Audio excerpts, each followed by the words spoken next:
Mirëmëngjes koleg, mirëmëngjes Franci. Mirëmëngjes Nada. Mirëmëngjes Mikaela. Mirëmëngjes Franci, sa herë duhet të thasem? 2 herë. Sa o zot. E thash 3 herë. Kjo të pret me këmbë e para, më ora 7 e mëngjesit, sa herë duhet ta them? Pse duhet ta them? Nuk e kuptoj. Ç'a ke Mikaela? E ke nga shiu? Tani 2 herë ta thash këtu, 1 herë në zyrë, 1 herë te transporti. 3. U bën 4 me? 4, po 1 të 5 për shembull të ma shkruaje. Mirëmëngjes, Frans. Faleminderit. Mirëmëngjes. Deri në 10 e kemi sot. Deri Kështu që në shfrytëzoj gjithkohën po për të thënë mirëmëngjes Franci. Mirëmëngjes. Si jeni zgjuar sot? Si ju duket ky shiu me gjyma sot, me gjyma. Mirë, litar shiu. Edhe nuk ka për të pushuar 20 sekond, nëse djeja.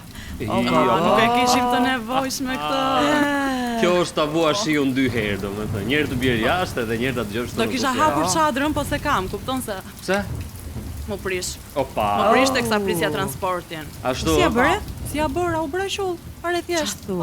Edhe u futet direkt. Falenderoj Klean që na bën të dukemi njerëz edhe kur vim qull në punë. U futet direkt edhe u thave Mikaela dhe e gati për në studio.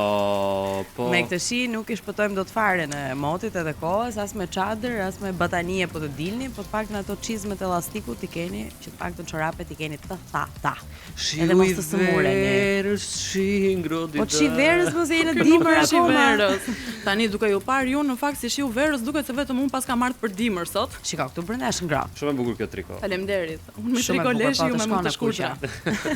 Mirë, kemi xhup, ne kemi palto, i kemi gjithë, kemi marr masat. Tu brenda shumë ngrohtë, ne ju themi mirëmëngjes gjithëve atyre që janë zgjuar dhe po shkojnë punë, po na dëgjojnë nga makina. Tani ne do jemi deri në orën 9:30 në 104.6 në Radio Travel dhe sigurisht në ekranin e Premium Channel do vazhdojmë me rubrikat tona. Po ç'do themi në deri në 9:30? Do themi shumë gjëra. Sot kemi I kenë skalet mik. Po ja, për shembull Mikaela, sot është dita kur ne flasim për gjuhën shqipe. Është ai momenti kur unë mbaj shënime dhe ju them ç'a keni thënë gabim javën e kaluar. Ai ke marrë atë bllokun me vete? Ai bloku u thash, jo, ai do zbulohet në fund të sezonit kur ju të keni provimin, një javë përpara unë do t'ju jap ato. Ora un kam merak për ty që të mbash shënimet. Domethënë, japim provim për të gjitha fjalët që i dim gabim. Jo, për gjitha fjalët që ju duhet i përdorni në shqip, kjo është ideja. Domethënë unë do ta hartoj programin. E japim në vjesht në provimin. Fal, po këtë ku na gjen në gusht. Ne çfarë ta zëvendësojmë ne? Se është shumë praktike. Shumë mirë, në rregull. Në rregull, fantastik. Shkëlqyeshëm. Fantazi bra, fantazi. Koka. Kemi edhe quizin ton të përditshëm që është përblen me një kupon në vlerën e 50 eurove nga Sweet Spot. Gjeje ku udhtojmë bash në vende të çuditshme. Dhe gjithashtu kemi edhe ankesën e ditës. Patjetër, si gjithmonë, kemi dhe startup, kemi festën e ditës, si mund të mungonte festa e ditës. Kemi festën e ditës, kemi bersaletën e ditës, po kemi të ftuar shumë interesantë të ditës. Do flasim për një. Të gjitha të ditës i kemi, ëh, se mos mendoni që janë të javës, këto janë të ditës. Të ditës. Jo, mos mendoni që janë të natës, janë të pikës së mëngjesit, edhe janë shumë të bukura. Po kemi motin, e kemi, nëse motin. Po patjetër. Po mirë, shikoj, ato që janë turni 3 mund ta shohin edhe në YouTube programin. Dhe po zgjojnë atë moment me ne, kështu që janë edhe të natës për te oqeanit nga Amerika për shembull. Kalova në YouTube. Ata që bëjnë atë festën e kadaifit. Po, fiksa ta. Të marmotit, po. Marmotit e bëjmë ne. Kadaif me marmotin. Ku i mbani mend më gjithë këto festa të ditës. Po truri jon me këtë informacion e mbushet o Franc. Jemi kurioz për sot çfarë feste ka. Në fakt sot kishte shumë festa sot sepse kur hapa atë kalendarin të shikoja cila është festa e ditës kishte rubrik. Jo, një me të ngrëna e kam gjetur unë edhe sot, kështu që pa merak. Tani një festë e rëndësishme që ndoshta ne e kemi harruar për ditën e sotme është përvjetori i shpalljes së pavarësisë së Kosovës. Sot Kosova feston si një vend i cili ka luftuar, ka sakrifikuar edhe ka shpresuar për të qenë shtet edhe gëzon të drejtat të plota sot, kështu që gëzuar Kosovës. Urime pavarësia bacu kry. Gëzuar të gjithëve ju që na ndiqni nga dashuria tjetër që është Kosova. Dhe mirëmëngjes. Mirëmëngjes gjithëve, do shkojmë me një këngë që ta çelim edhe këtë episod të sotëm të zgjohur, po desha dhe kthehemi pas pak. Mirëmëngjes. Ja merrem me këto puna të vogla neve. Ja, po bënim një dorë muhabet njëra tjetrën, po. 77 minuta. Edhe një herë jemi në zgjohur po deshe 104.6 dhe është momenti të njohim me parashikimin e motit për ditën e sotme. Këtë të martë moti parashikohet me vërësira mesatare deri të dendura, më të theksuara në pjesën e parë të ditës. Rreshtit e shiut parashikohen të jenë prezente gjatë gjithë ditës me intensitet të ulët dhe mesatar, në formë shtrëngatash afatshkurtra në pjesën më të madhe të territorit. Gjatë ditës rreshtit e shiut parashikut pritet të vijojnë të herpashershme në pjesën më të madhe të vendit me intensitet mesatar, ndërkohë që era do të fryjë me drejtim perëndim, veri perëndim me shpejtësi mesatare 9 metra për sekond. Kalojmë pak edhe tek temperaturat. Njemi me temperaturat përkatëse për qytetet kryesore në vend. Shkodra zgjohet me temperatura 3 deri në 10 gradë Celsius, Kuksi -1 deri në 7 gradë Celsius, Lezhë 3 deri në 11 gradë Celsius, Peshkopia -4 deri në 6 gradë Celsius dhe Durrësi 7 deri në 13 gradë Celsius. Shkurtimisht u njohet me parashikimin e motit për datën 17 shkurt. Me pak fjalë edhe sot shi po edhe dëbor. Edhe dëbor po. Nëse dëgjuat më vëmendje. Në fakt unë isha fjalë mjaftoni të shikoni nga dritarja dhe keni tepër të qartë se si do shkoj kjo ditë. Unë isha në Korçë dje edhe kam ndier atë lloj të ftohti që parashikon dëbor. Kështu që temperaturat janë ulur. Shpresoj shumë që të bjerë dëbor. Duhet të kishim -7, tha, erdhi dimri, më lejo të nxjerr t-shirtet e mia. Shikoj se na ka munguar dëbora. Po kjo është e vërtet Nada, prandaj po e them, mua më ka munguar shumë dëbora. Në Korçë rap para ca kohësh, më duket në janar ose në dhjetor, nuk e mbaj më të mirë, po ishte ajo dëbora kështu, e çati tash me këtë dëborë. Si sheqer plur, e çat me demek po bie ti tani. Çat tash do të na thuash. Po ishte mbajtur më mirë mos bie fare. Ja bëri shefin, si bora që bie në Tiranë ndonjëherë, në Dajt. Po. Unë mbaj mend, edhe Mikaela mban mend kur ne kemi qenë të vegjël në Korçë, dëbora shkonte deri në gjuhë. Deri në gjuhë edhe në gjuhë. Te gjuri. Okej. Në gjuri do thoshim ne. Dhe realisht në mëngjes ka qenë e vërtet kjo që ndiqje rrugën e të parit. Pra, kush kishte dalë i pari që kishte çarë rrugën. Çante ujku i dëborës, unë isha gjithmonë i fundit. Sa e bukur. Po ikën ato kohë sa duket. Jo, por ty të bën përshtypje ky fakti që nuk është më dimri siç ka qenë, sepse Korçë nuk e mendon dot pa një çik borë. Quhet ngrohje globale.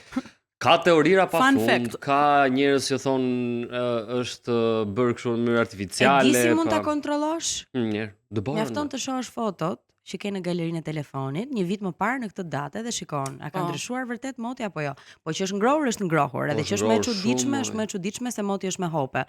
Një minutë ke diell, pastaj ke shi, pastaj është shumë ftohtë, edhe vetëm ajo që bën kjo është që na sjell sëmundje edhe gripi, që nuk shpëtojmë nga ky inflamosur. Dhe një gjë tjetër shumë e keqe është që kur nuk bën dimër kur duhet të bëj, pra që janë këto muajt e dimrit tamam, ja kërcet një ngric, një dëbor ande nga marsi, qoftë edhe nga prilli, dhe të gjithë kulturat bujqësore ikin, nuk e di unë se ku. Në maj pastaj shkon 25 gradë. Kjo është për të ardhur keq, sepse tjetër e keq është këtu kur na kap gripi, na kap të gjithëve bashk dhe e keni të qartë ju se si bëhemi ne si repar dhe taksirati atyre që do na dëgjojnë pastaj. Do fillojmë. Ka lezet në vetë edhe ajo pak. Ma eva 3 çajrat lutem. 3 pa sheqer timi. Nuk e dim se do jetë e them motin e Prishtinës ti? Si do jetë ande nga Kosova? Me gjeti mua me ty. Sot më aftuam me Shqipërinë. A do festojnë ftohtë, shumë ftohtë me minus është edhe Prishtina. A do festojnë në shi apo do festojnë në diell ata njerëzit andej festën e pavarësisë? Sido që të jetë moti është festë që nuk lihet pa festuar, kështu që nuk do ju bëj fare diferencë. Disi më erdhi tani. Dhe nuk ka festë pa muzikë. Ajo më erdhi, nuk ka festë pa muzikë, po ja kemi një çik më vonë atë festën pa muzikë. Prishtinën sot e kemi me shi, nuk ka dëbor, nuk pritet dëbor, 1 është temperatura më e ulët edhe 7 gradë është temperatura më e lartë. Po duke nisur nga ora 8 e mëngjesit deri vonë në mbrëmje, me shkëputje të her pas hershme, me kthjellime vetëm shi pastaj. Nesër pritet dëbor. Në Prishtinë është gjithmonë koha kështu e vranët, po ka lezetin e vet sepse nuk e koncepton dot ndryshe Prishtinën. Patjetër. Mirë, shikoni tani Prishtinës nuk kemi çfarë t'i bëjmë, po të marrim një vesh ç'a bëhet këtej nga ne, të marrim atë jarin në telefon. Me tërfikun. Jemi te tërfiku. Marrim bujarin. Direkt. Ku nuk e dim kush bujar është sot. Tërfiku. Surprise. Alo, mirëmëngjes. Çfarë ka mirëmëngjes me si u gëdhitë? Jari te kosh. Çfarë bani më mirë keni qenë? Mirë. Si jemi brother kë? Ua, puna vu. Sot është ajo dita që unë them puna vu, shiu vu, terra vu, klientët vu. Sot do jesh mirë me lekat. Hajde ty të lumë të goja. Shpresojmë që të kemi klientelë të fuqishme sot, se nuk u të ngren ata që ikin nga këtu aty për 3000 lekë më. Të ngren ata bosa. Çfarë rrugësh preferon ti? Ç'a do? Ku të dalë, unë nuk u kam preferencë. Unë po them për klientelën, për ata që janë bosame, që e lëshojnë në lekun kështu. Po bosat kanë makinat e tyre, më. Ndonjëherë, ndonjë klienti joti se paragjikon thua, m'jep lek ky mua, s'bën rrugë të gjatë. Po që e ke gjetur mirë, ti ka është pikë diskutimi shumë interesante, se ka nga ata që sa mbushin syrin për shembull. I bën 4500 lekë ti thua ti do të le shumë këtu. Bab ta le 5000 Jo. Po si, çfarë ti? Po që dje më ndodhi një gjë shumë e keqe në fakt, e keqe. Do të thënë që më shqetësoi një çik se i pi njëri. Po mbyllën çik xhamin o jari. Po tash nuk e dëgjoja të klientin. Me xham hapur rriti. Nuk e dëgjoja të klientin. Po e shikon. Edhe e shijoj këtë shiun, këto pikat që më bjen mbi faqe. Që ke romantik si kolegu jon. Unë përgjithsisht romantik kam lindur, romantik jam e romantik do vdesa. Po do të zërgripi ore. Jo romantizmi? Të zë, e vërtet është. Prandaj thon të zë dashuria. Po. Siç të zëgripi. Çfarë ndodhi? Dhe ndodhi kjo gjëja, që më thot njëri, isha aty në Pazariri unë. Në Pazariri, po prisna se aty e kam si qendër shërbimi. Po, edhe tha njëri do më shpeshta deri këtu në Bryli. Po, i thashun të shpije unë. Deri te Bryli më? Po moj. Ua, sa rrugë e shkurtër. Po tash ka një gjë që lodhur ai shkreti. Ipi ky. As 3000 lekë si merr aty. Ipi ky, ipa edhe unë, se zakonisht. Ipe edhe ti. Po, kur hipën ndonjëherë edhe nuk hipën ti, e thuari aty. E merr klienti moj. Ndonjëri bie edhe mbrapa vet, them po ku vaj ty ky, harroj që jam unë. Me vrap ty, prit të dekë. Edhe të ipur, unë të ipi, ai vëm në Bryli, o tha më falta se kam harruar një gjë, tha e kam shpinë deri këtu në Laprak. Deri në Laprak. Po. Nga Bryli. Po, hajde thashun, taksimetri vazhdonte, bie zilja ora 5. Po mirë, me unazën e madhe shpejt shkon edhe në Laprak. Po, ai kishte hipur në taksi moj motor tash, hipën ai, hipi unë në Laprak, vëm në Laprak. O, tha rrova do takoj një shok në Kino Studio. Po shumë. Çatje në Laprak në Kino Studio direkt. Sa zbriti aty, o, tha do takoj motrën tha në kombinat. Taksimetri vazhdonte. Taksimetri vazhdonte. Tash puna është punë. Ipi unë, tak llaf muhabet se thash ky çfarë do jetë ndonjë gjë që thash se s'ka mundësi të më bëj të televizion. Vëm në kombinat, o tha po unë s'ka motor, harrova tha.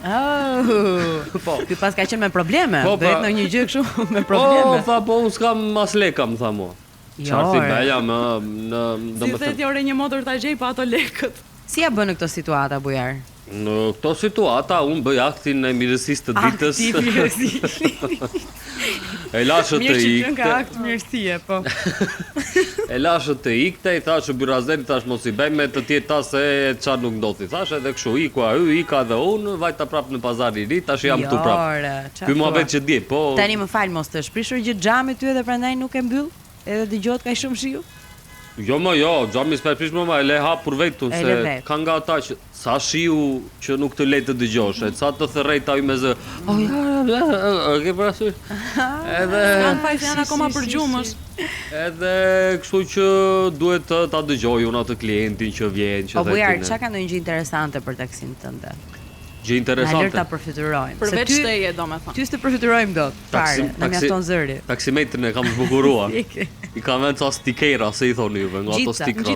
Gjitsa. Ah, bravo, nga ato i kam vënë. Po. Po i kam vënë këta, them sto klik gërmenjë, këta nuçinaçi. Jo, po. I kam thënë. Raçi qirinxhie, këto qiriazë. Teftashkon e ke vënë? Edhe teftashkon, po e kam.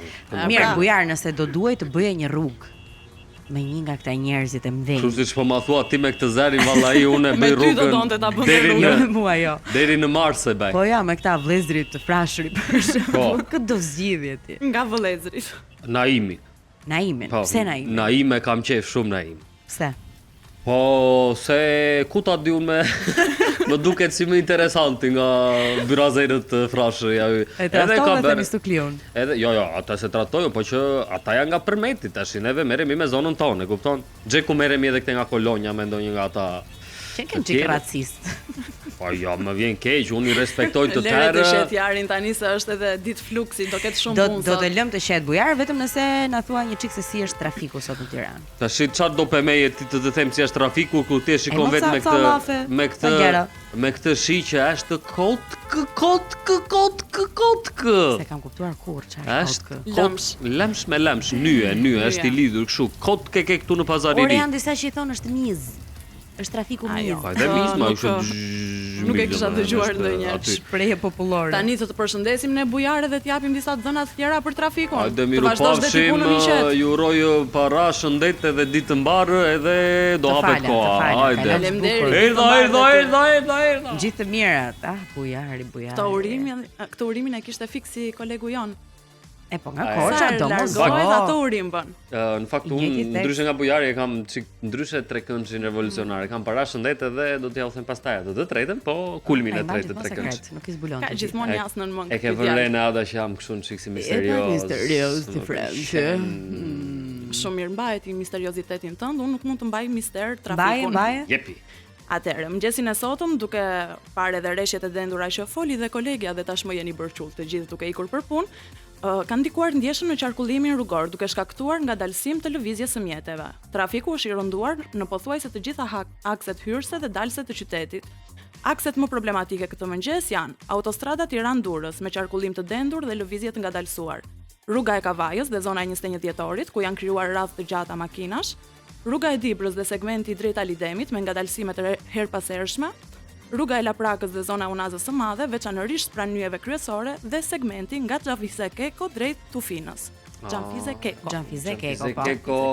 Një nga rizoret më të mira shqiptare për mendimin tim që ja kushtoi gjithë. E mo Francis se po flasim për trafikun, Shiko. E dua shumë nga që përmendi Mikaela. Me gjithë respektin për regjizoren, ju njoftojmë që trafiku do mbetet i tillë deri rreth orës 10:30 11. Edhe rruga Teodor Keko po ashtu është ngarkuar. E dua shumë. Teodor Kekon e kam një nga të parapëlqyerit e mi sa i takon. Edhe bulevardi Jean d'Arc po ashtu është ngarkuar po. Ajo si ta ketë Jean. Nuk ka të gjë. Nuk reagon, nuk flet. Mirë, bëjmë një pauzë ne, shkëputemi me muzikë dhe rikthehemi të tjera. Kemi festën e ditës për pak. Mirëmëngjes.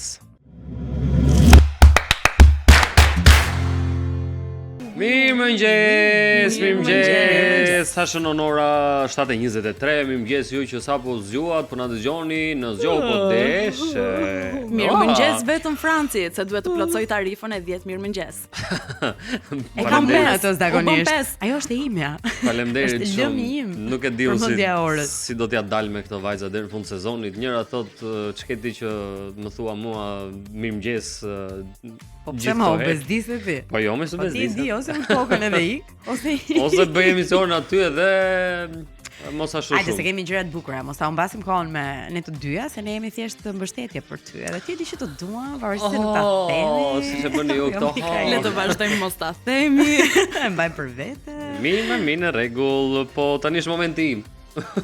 Okej, shkëlqej të lutem. Mos më fare Mikaela. Faleminderit Mikaela. Më ndjen këtej. Sepse tani është momenti që ne do shpallim festën e ditës. Se kemi siglën? Festa e ditës. Festa e ditës.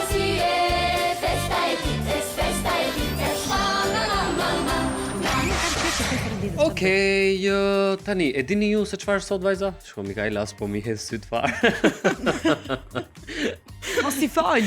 Tregoje fort, qëndroje fort. Më lejo vetëm një sekond. Po nuk bëhet festa e ditës vetëm motrani. Do njerëz ka nevojë për festa sepse. Çfarë prapë për suport moral. E po hajde. Sot. Edhe sot. Starton viti i ri kinez. Si nuk ka gjithë kinezëve kudo në për botë. Nuk ka shumë veshur me kuqe unë. Po, ja, Mikaela që shqyre e kuptove. I paraprit. Se kuqe është simbolika e festës, okay. Po pra, është sipas këtij përshkrimi që kam unë këtu, thotë është një festë e shoqëruar nga ushqimi i mirë, zarfe të kuqe dhe bekime për gjithë. Po është një festë që sjell edhe disa probleme në fakt. Për të gjithë tregtarët, sepse të gjitha fabrikat mbyllen nga data 17 shkurt deri në datë 23. E marrin seriozisht ata. Kështu që të gjithë ata që bëjnë tregtim me kinën duhet t'i bëjnë porosit para datës 13 madje, se disa fillojnë i japin pushimet punonjësve që para datës 13. Dhe do të ketë vonesa në transport dhe është në fakt një pengesë në tregun global. Kjo Mikaela që shikon prapë edhe nga ana e ankesës këtë gjë. Unë e shoh nga ana praktike kur duhet me i dhënë drejtim. Tani simbolika i ka të bukura si festë, meqense përmendet të kuqen, ata kanë edhe dragojin e kuq, që është pjesë e festimeve të tyre. Edhe kjo lidhet besoj një çik edhe me horoskopin kinez. Tani viti kujt është ky? Se zakonisht ata kanë kalit të zjarrt. kalit të zjarrit. Po, pra jo vetëm një kal. Ju çfarë jeni në horoskopin kinez? Kërmilli. Nuk e di fare. Duhet ta Salamandra. kontrolloj. Është me vitlindje. Unë e di që Salamandra. jam Demi në Ta horoskopin kinez. kontrollojmë. Po dalme ata kanë kafshë totalisht ndryshe nga ato Frans që na kemi. mbaj Po, pak është me edhe muhabet Demi. sa të kontrollojmë vitin. Mjafton të Mirë, japësh ja, vitin e lindjes do ta gjojmë edhe një herë këtë muzikën për të respektuar siç duhet vitin e ri kinez, sepse Nuk ka fest pa muzikë. Çiki çiki çiki çiki çiki çiki çiki. Se deshe shëmbëm mikrofonin.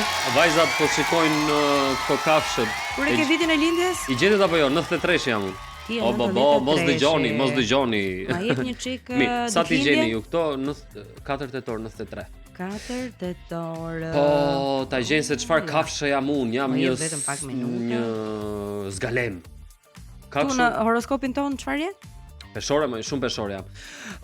Mirë, sa vajzat ta gjejnë se çfarë kafshë i përkas unë horoskopin kinez, unë do t'ju them një fest tjetër sepse sot është edhe dita e akteve të mirësisë, Bravo. Ja vlen çdo ditë. O, je gjeli, more gjeli. Unë jam një këndes. Je këndez. Jam një ta këndes gëzosh. si Prandaj e vërtet. kam mëngjesin kaq energjik Po ky. patjetër, domethënë detyrohem unë si gjel që t'ju zgjoj edhe juve, po që Je observues, O, je baba. punëtor edhe i guximshëm. Hajde. Numrat e tu me fat janë 5, 7 dhe 8. Ngjyrat e tua me fat janë ngjyra gold, ngjyra kafe dhe ngjyra e verdhë. Ndërsa lulet e tua me fat janë gladiola. po, gladiola të vdes. Të vdes për gladiola. Pas ka dhe lule fati? Nuk e di Të domethënë. ta bëj dhe ty Mikaela? Pa E. bë e provoja një herë. Kur e ke ditëlindjen? 94 Po, Çfarë? Mi jep edhe- janar, 13 janar. Okej. po me Shënojeni se qëse presurima. Edhe Brez dhe një dhurata. herë të lutem janar. 1994. 13. me qëse është edhe dita e 13 korrekt. akteve të mirësisë, në Ada sapo bën një akt mirësie ndaj nesh, po na thon se 1900 çfarë duhet dhe çfarë nuk duhet të pëlqejmë dhe mos pëlqejmë. 90. E 4. 4. 4. Ndjesë se nuk i dëgjoj dot të dyve. Okej. Kontaktoni në Adën në numrin e saj të telefonit për të Shiko, gjetur. duke u rritur, dalin në këto problemet e vogla, nuk Duke lexon u dot rritur, duke shkronjat u e vogla. mahnitur në tha. Un kam vite Nuk që si dëgjon, shikoj dot do ato. mësohet më, dëgjimi. që po thua. Ja ta gjejmë çik dot Mikaelës. Po, me qënë se regjia na i kanë nxjerrë në ledin këtu që kemi mbrapa, sot është edhe dita e shpirtit njerëzor që i përulet shpirtit njerëzor, një muzikë për këtë fest shumë të bukur. Kemi muzikë, kemi festën e ditës, e kemi. Po e kemi, ma e kemi. Bravo. Festa e ditës, festa parasyje, festa e ditës, festa e ditës. Në fakt, dita Çfarë na thuash për këtë? dita që i takon A shpirtit ke njerëzor, shpirt, shpirtit mordja? të qenies njerëzore, i takon një specifike të veçantë sepse merret edhe çik edhe me meditimin. Pra që njeriu duhet të gjejë patjetër hapësirë dhe të krijojë vetes kohë gjatë ditëve të tij për të medituar qoftë 5 minuta, qoftë 10 minuta, sepse i bën shumë mirë mendjes së tij, i bën mirë qenies së tij, i bën mirë edhe shpirtit të tij. Patjetër ju vajza meditoni apo nuk u Oh, meditoni? je miu. Jo. Qen Kjo, ke miu. kjo ka mbetur te Po miu. mua pse më doli qeni? Asnjëra s'më pëlqen gjithsesi. Po qeni. Ke inteligjencë të shpejtë edhe mendje strategjike, je shumë Stratege bia intuitive botës. e vëmendshme ndaj detajeve, shpesh karizmatike dhe ditë i fitosh njerëzit përreth. Elementi jot është uji, druri, zjarri, toka, metali. Gjitha.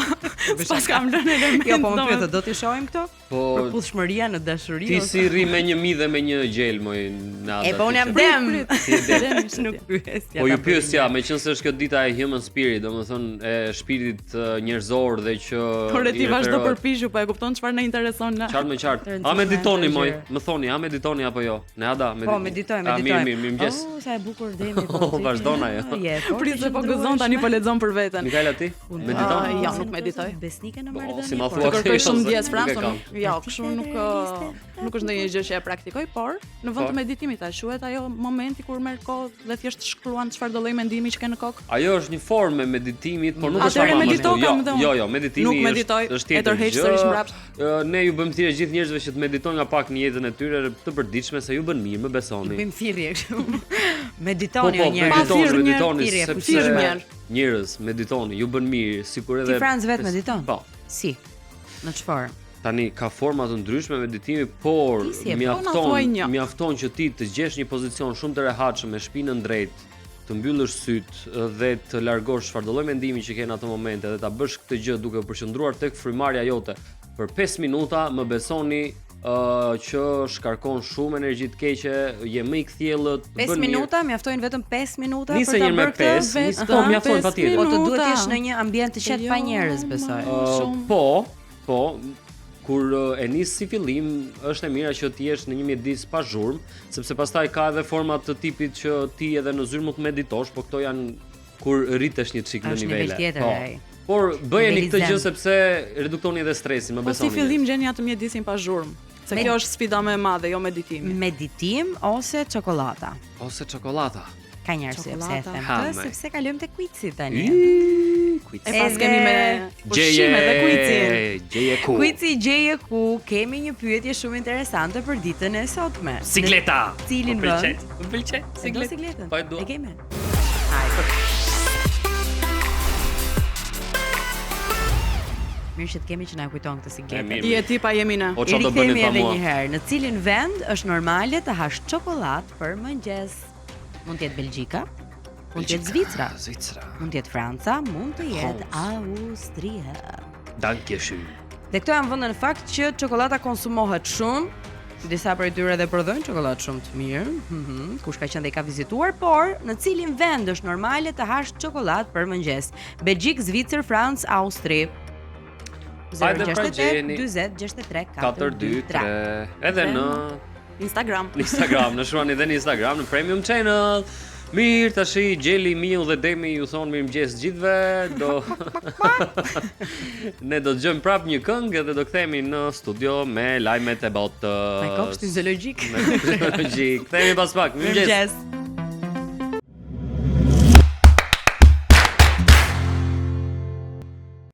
Mirëmëngjes. 7:37 minuta jemi prap bashkë në Zgjo po deshe në Radio Travel. Taksirat në Ada që do jemi prap bashkë. Deri në 9:30 taksirat. Mua më bëhet qefi po, se di për pjesën tjetër. A më mirë, thash se Pjesës tjetër do i bëhet shefi tani kur të dëgjoj lajme pe jashtë të shtetit. lajme vote. pe shtetit sepse jemi tek Travel News. Sikleta për Francë. Faleminderit Nada, shumë faleminderit. Po, patjetër, jam tu për ty. Që ne plotësojmë njëri tjetrin, si thua, Është vërtet? në përgjithësi. Shqyrja me plot vet. Ti e çerel Faleminderit zot. Jo se vetë na plotson. Jo. Moj ti. Hajde, sot çon kemi Kundërshtuese kjo vaj. Shën kemi kështu sot me shpat në dorë Po të tre me tani me njëri këto tjetrin. shprehje që thoni ju, plotsojmë njëri Nuk e marr vesh. tjetrin. Mirë, tani unë do t'ju marr edhe do Edhe t'ju me çoj. shpat në dorë do japim sa informacion. Do japim ca informacion. Do t'ju çoj në Portugali. Shumë mirë do bësh. Na Sepse në duhet. fakt, siç e kemi thënë edhe tek këto lajmet e tjera kur kemi përmendur rubrikën e Travel News, over tourism, domethënë turizmi masiv i madh, po bëhet në fakt Po Franz Kennedy, vazhdo përdor këto fjalë. po kthehet në shqetësim. Shiko tani, këto janë terma universal që mua më lejohen e dashur Mikaela, por nuk ka ardhur momenti akoma i Po. rubrikës Shqip po deshe. Kështu që po bëhet një gjë shumë shqetësuese turizmi masiv sepse janë ngritur njerëzit në për këto zonat ku vijnë turistë pafund dhe thonë ore ikni, ç'a doni këtu?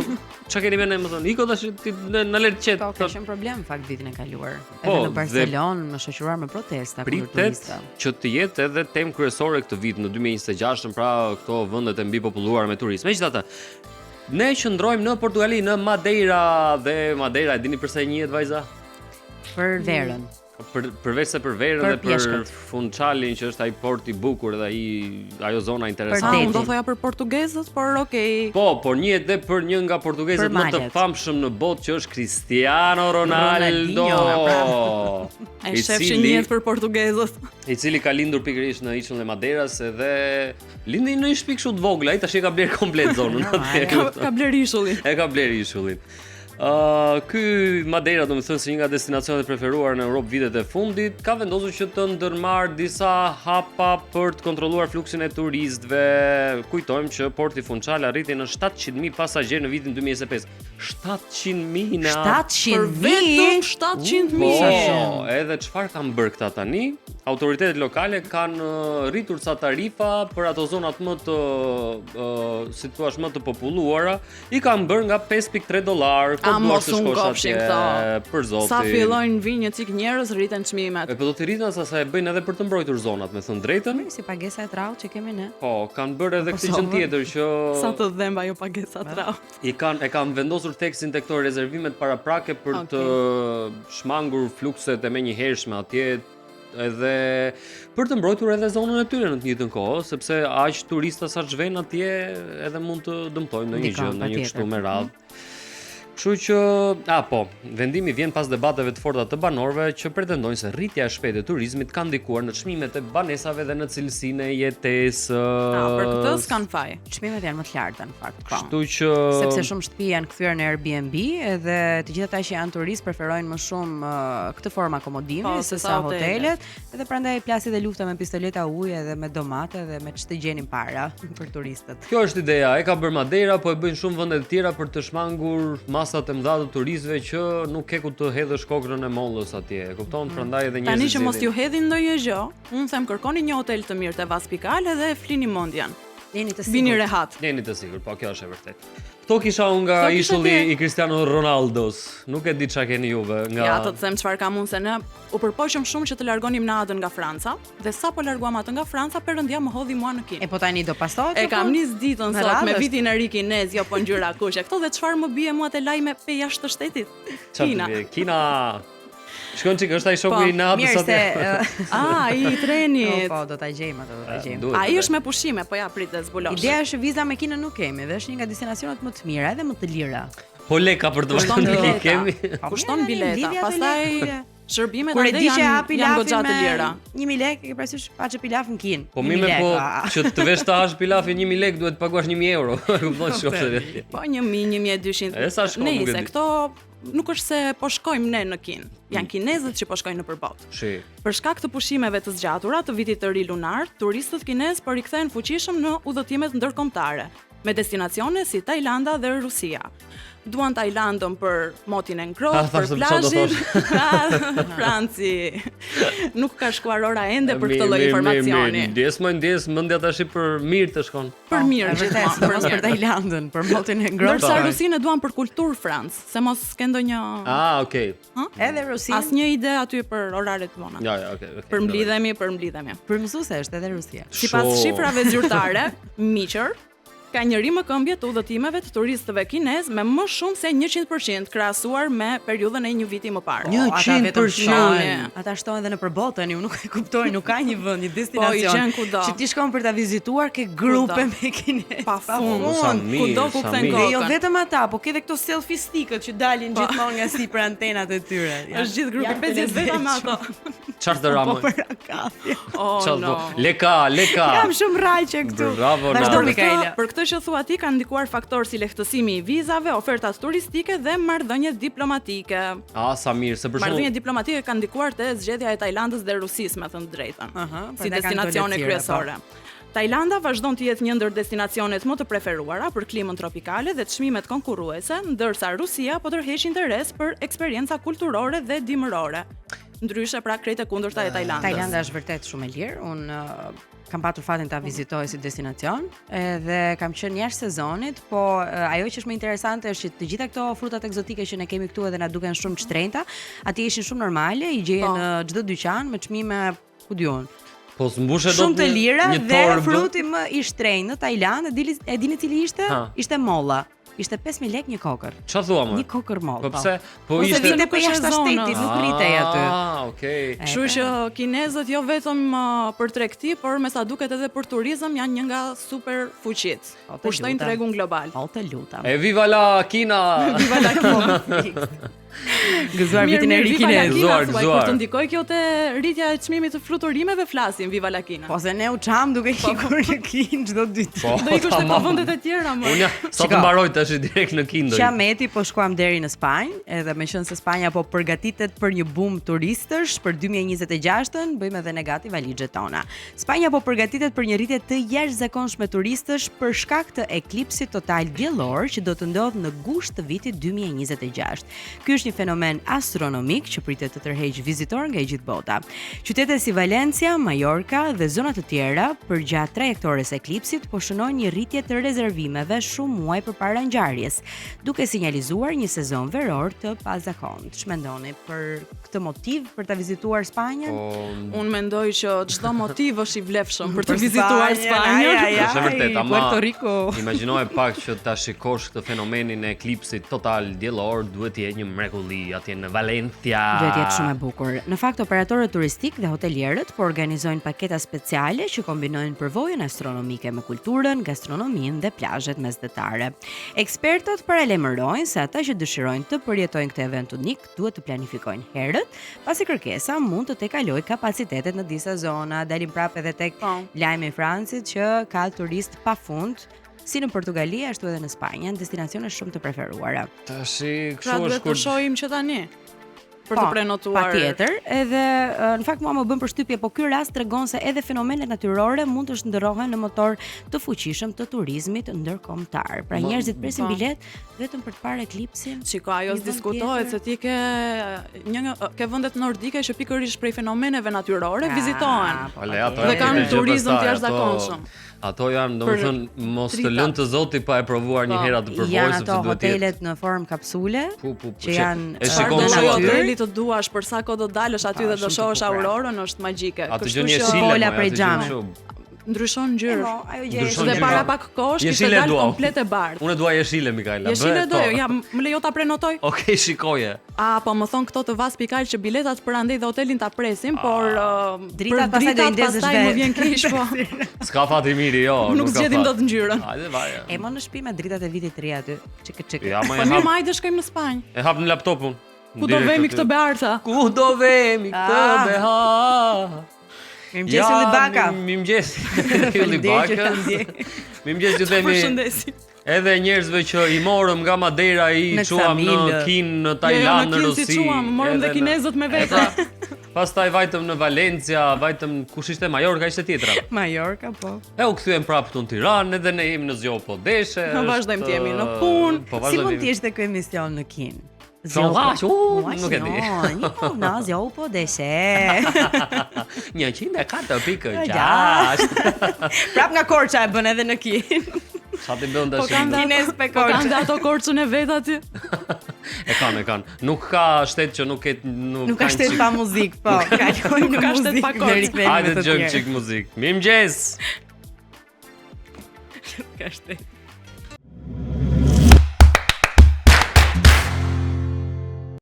Okej, ora është 7:50. Mirëmëngjes Nada, mirëmëngjes Mikaela. Mirëmëngjes, Franc. Mirëmëngjes. Mirëmëngjes të Mirëmëngjes të gjithëve gjithëve. ju që sapo jeni zgjuar. Ne jemi në Zgjo po desh 104.6 Radio Travel dhe Premium Channel dhe ka ardhur momenti i Temës. tema e së ditës. Po, kemi të Ato ditës. ditën aman. Pra pa shtesta gjithmonë, po kjo është shumë e bukur. cila? Ne në fakt nuk e Tema e mbulojmë sotme. dot si temë se flitet për një diferencë, një diferencë që po e përjetojmë ose ne e shohim duke jetuar me prindrit tan. Edhe janë ata që her pas here na thonë që në kohën tonë, ne i bënim kështu, si kanë ndryshuar, po ju si i bëni këto. Gjithmonë ka pyetje, gjithmonë ka pikë pyetje, po ka edhe përgjigje që ne i marrim me ekspert të fushës. Për sot kemi zgjedhur Entela Binjakun, e cila është sociologe, për të folur për këtë diferencën mes brezave. Mirëmëngjes, e kemi Entelën? Po, mirë. Faleminderit për ftesën. Mirëmëngjes. O, na kthet pak zërin e këtu në studio, kemi një farë problemi. Okej. Ja se do ta rregullojmë. Do ta rregullojmë. Mirëmëngjes Entela edhe një herë. Jo, nuk po dëgjoj. Duam pak Entele në studio ta dëgjojmë, nuk na vjen zëri. Okej. Mbase se kemi ende të Ndërkohë që presim të Në lidhje. rregullohet, si mendoni ju tani? tani, A ka realisht ndryshim midis brezit ton dhe brezit të prindërve tan? tani që ka Se ndryshim. për këtë do pyesim dhe Entelën sigurisht, po le ta diskutojmë njëherë bashk. Tani çdo brez mendon që brezi pasardhës nuk është aq i mirë dhe aq i zoti sa brezi jon. Po për të folur për brezin e prindërve tan edhe më herët akoma, mendoj që nuk e kemi eksperiencën edhe njohurinë e Jo, duhur. absolutisht, Gjithsesi. po me aq sa na kanë folur prindrit tan për eksperiencën e tyre. Pra aq sa dim ne për prindrit tan. Ka të bëjë me kohën, me kushtet, me mënyrën se si janë rritur. Fakti që ne jemi një brez që jemi rritur me telefonat, edhe kemi patur prezent gjithmonë në më shumë rrjetet sociale. Kjo është një nga ndarjet më të mëdha dhe diferencat më të mëdha që mund të bëjmë midis brezave. Do të thënë nëse prindrit tanë çdo gjë kanë arritur me sakrificë, edhe edhe pa u orientuar se çfarë bëjnë të tjerët, edhe pa patur këto modelet e Instagramit, e kjo jeta e çmendur e shfernuar, këto fasadat që në të vërtetë nuk janë ashtu se si shiten. Unë mendoj që ne jemi brez që shumë gjëra i fshehim, jemi brez që gjithmonë e krahasojmë veten me të tjerët, edhe ndoshta prandaj gjithmonë më shumë flasim për anktin, flasim për depresionin dhe për gjërat që duhet të arrijmë dhe asnjëherë nuk është mjaftueshëm sado që përpiqemi.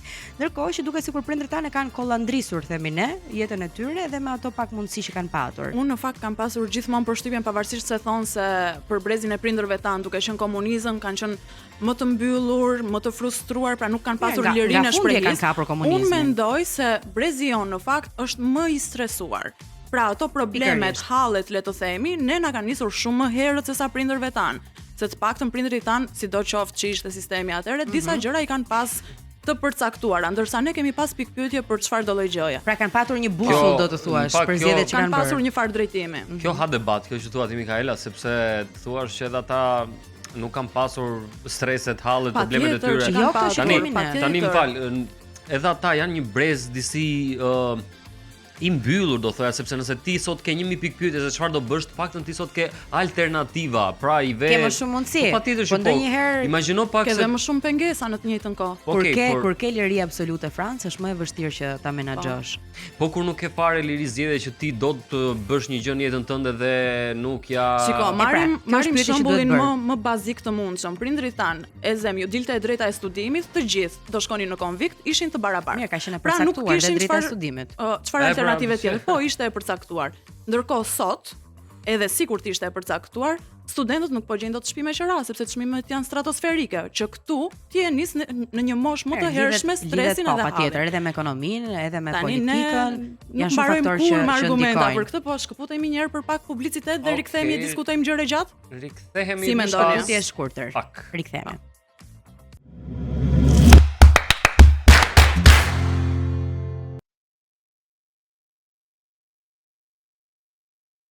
Po flisnim për këtë temë. Diferencimin mes brezave. Edhe në fakt po na thoshte kujtimin që kemi në studio që është operatori ynë këtu që ne dikur e kemi pasur punën të garantuar, pra kishim një farë sigurie që sa mbaronim shkollën e shkonim në punë. Kurse sot nuk është e njëjta gjë, sepse ti sot mendoj që pak a shumë është e njëjta gjë. Jo, absolutisht. Jo. Sa i takon sistemit arsimor, sot asnjëri nuk ngelet pa shkollë. Çrënci ka nëse është i aftë, i ka njohuri. Pra sot mund të futet kushdo edhe nëse s'di alfabetin, po kjo është tjetër gjë. Të bësh një shkollë është një gjë dhe të punosh për atë shkollën që ke bërë është një gjë tjetër. Është tjetër gjë, po. Më kupton? Pra, këtë po thoshte edhe kujtimi që ti dikur mbaroje shkollën, domethënë ata ta caktonin ose nuk e diun se si ishte. Po pra, ka qenë e përcaktuar, po ti nuk ngelesh pa shkollë, por ti mund të ishe shumë më i aftë, shumë më i zgjuar dhe nëse ti mund të ishe për mjeksi, ti mjaftohesh me infermeri për shembull. Se varet sa bursa mund vinin në atë qytet ku ndodhesh. Ndoshta Tirana ka qenë një çik më e favorizuar në këtë drejtim, po ti duhet të luftoje edhe për të drejtën e studimit dhe që të merrje atë deg që doje ti. Aq ishin kotat, besoj, edhe shpërndarja ka qenë e tillë. Ata që ishin një çik më mirë edhe në pushtete dhe me njohje, pak a shumë si sot.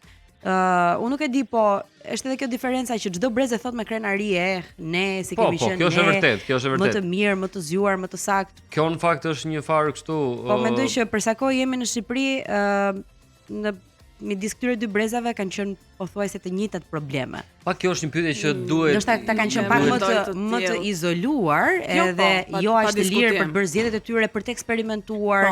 Për të patur aktivitetet që ne kemi sot, shumë pikpyetje që kanë prindrit dhe nuk na kuptojnë dot në këtë lirinë tonë. Po sa i takon shkollimit, unë mendoj se çdo gjë është me periudhë kohore, se për sa i përket aktiviteteve, aktivitete kulturore ka patur pafund atëherë, ka pafund e sot. Ka patur, ma beso. Po, atëherë kishte vatrat e kulturës. Ishte një lloj në pëllëm të gishtave aktivitete, një vetë përmbajtje. Mbrëmje muzikore, unë sot e kësaj dite kur më tregojnë histori mami apo tezja, për ne klasifikohet njësoj si partit sot. Dhe ne i kemi me oraret vona. Atëherë, aso kohë sigurisht ka pas një orar më të reduktuar, pas kush nuk pengoi për të shkuar në mbrëmje muzikore, për të vallëzuar, për të nuk ishin të lira të visheshin si të donin ato. Domethënë që te veshje ti kuptoje që ishin të gjithë copy paste, pra njësoj. Më mirë dash të kjo është tjetër gjë. Ato janë prodhuar. Nuk është se më fal, meqense nuk ishte vajza që pinin cigare apo alkool. Ka patur vajza që pinin cigare. Jo në masë ç'është tani. Më mirë. Më mirë rastet izoluara, domethënë. Atëherë kam një pyetje, meqense ju jeni vet vajza. Më mirë nga ato vajzat krejtësisht natyrale me ca fustane të bukura, të thjeshta dhe kështu me radhë, pavarësisht se mund dukesh njësoj, apo sot që ti hedh syt edhe shikon llaç ke nuk do e bëja, patinime nuk do e dhe bëhet, diferencë. Jo, S'është e po bukur kjo është një kjo. diferencë për të Po bërë. nuk është e bukur. Është kjo. një diferencë për të bërë kjo. Absolutisht, jo, nuk e Patjetër. mendoj. Atëherë nuk ka patur. Pra, make-up, grime, ku diun, stilin flokësh. Domethënë ti nëse merr dikë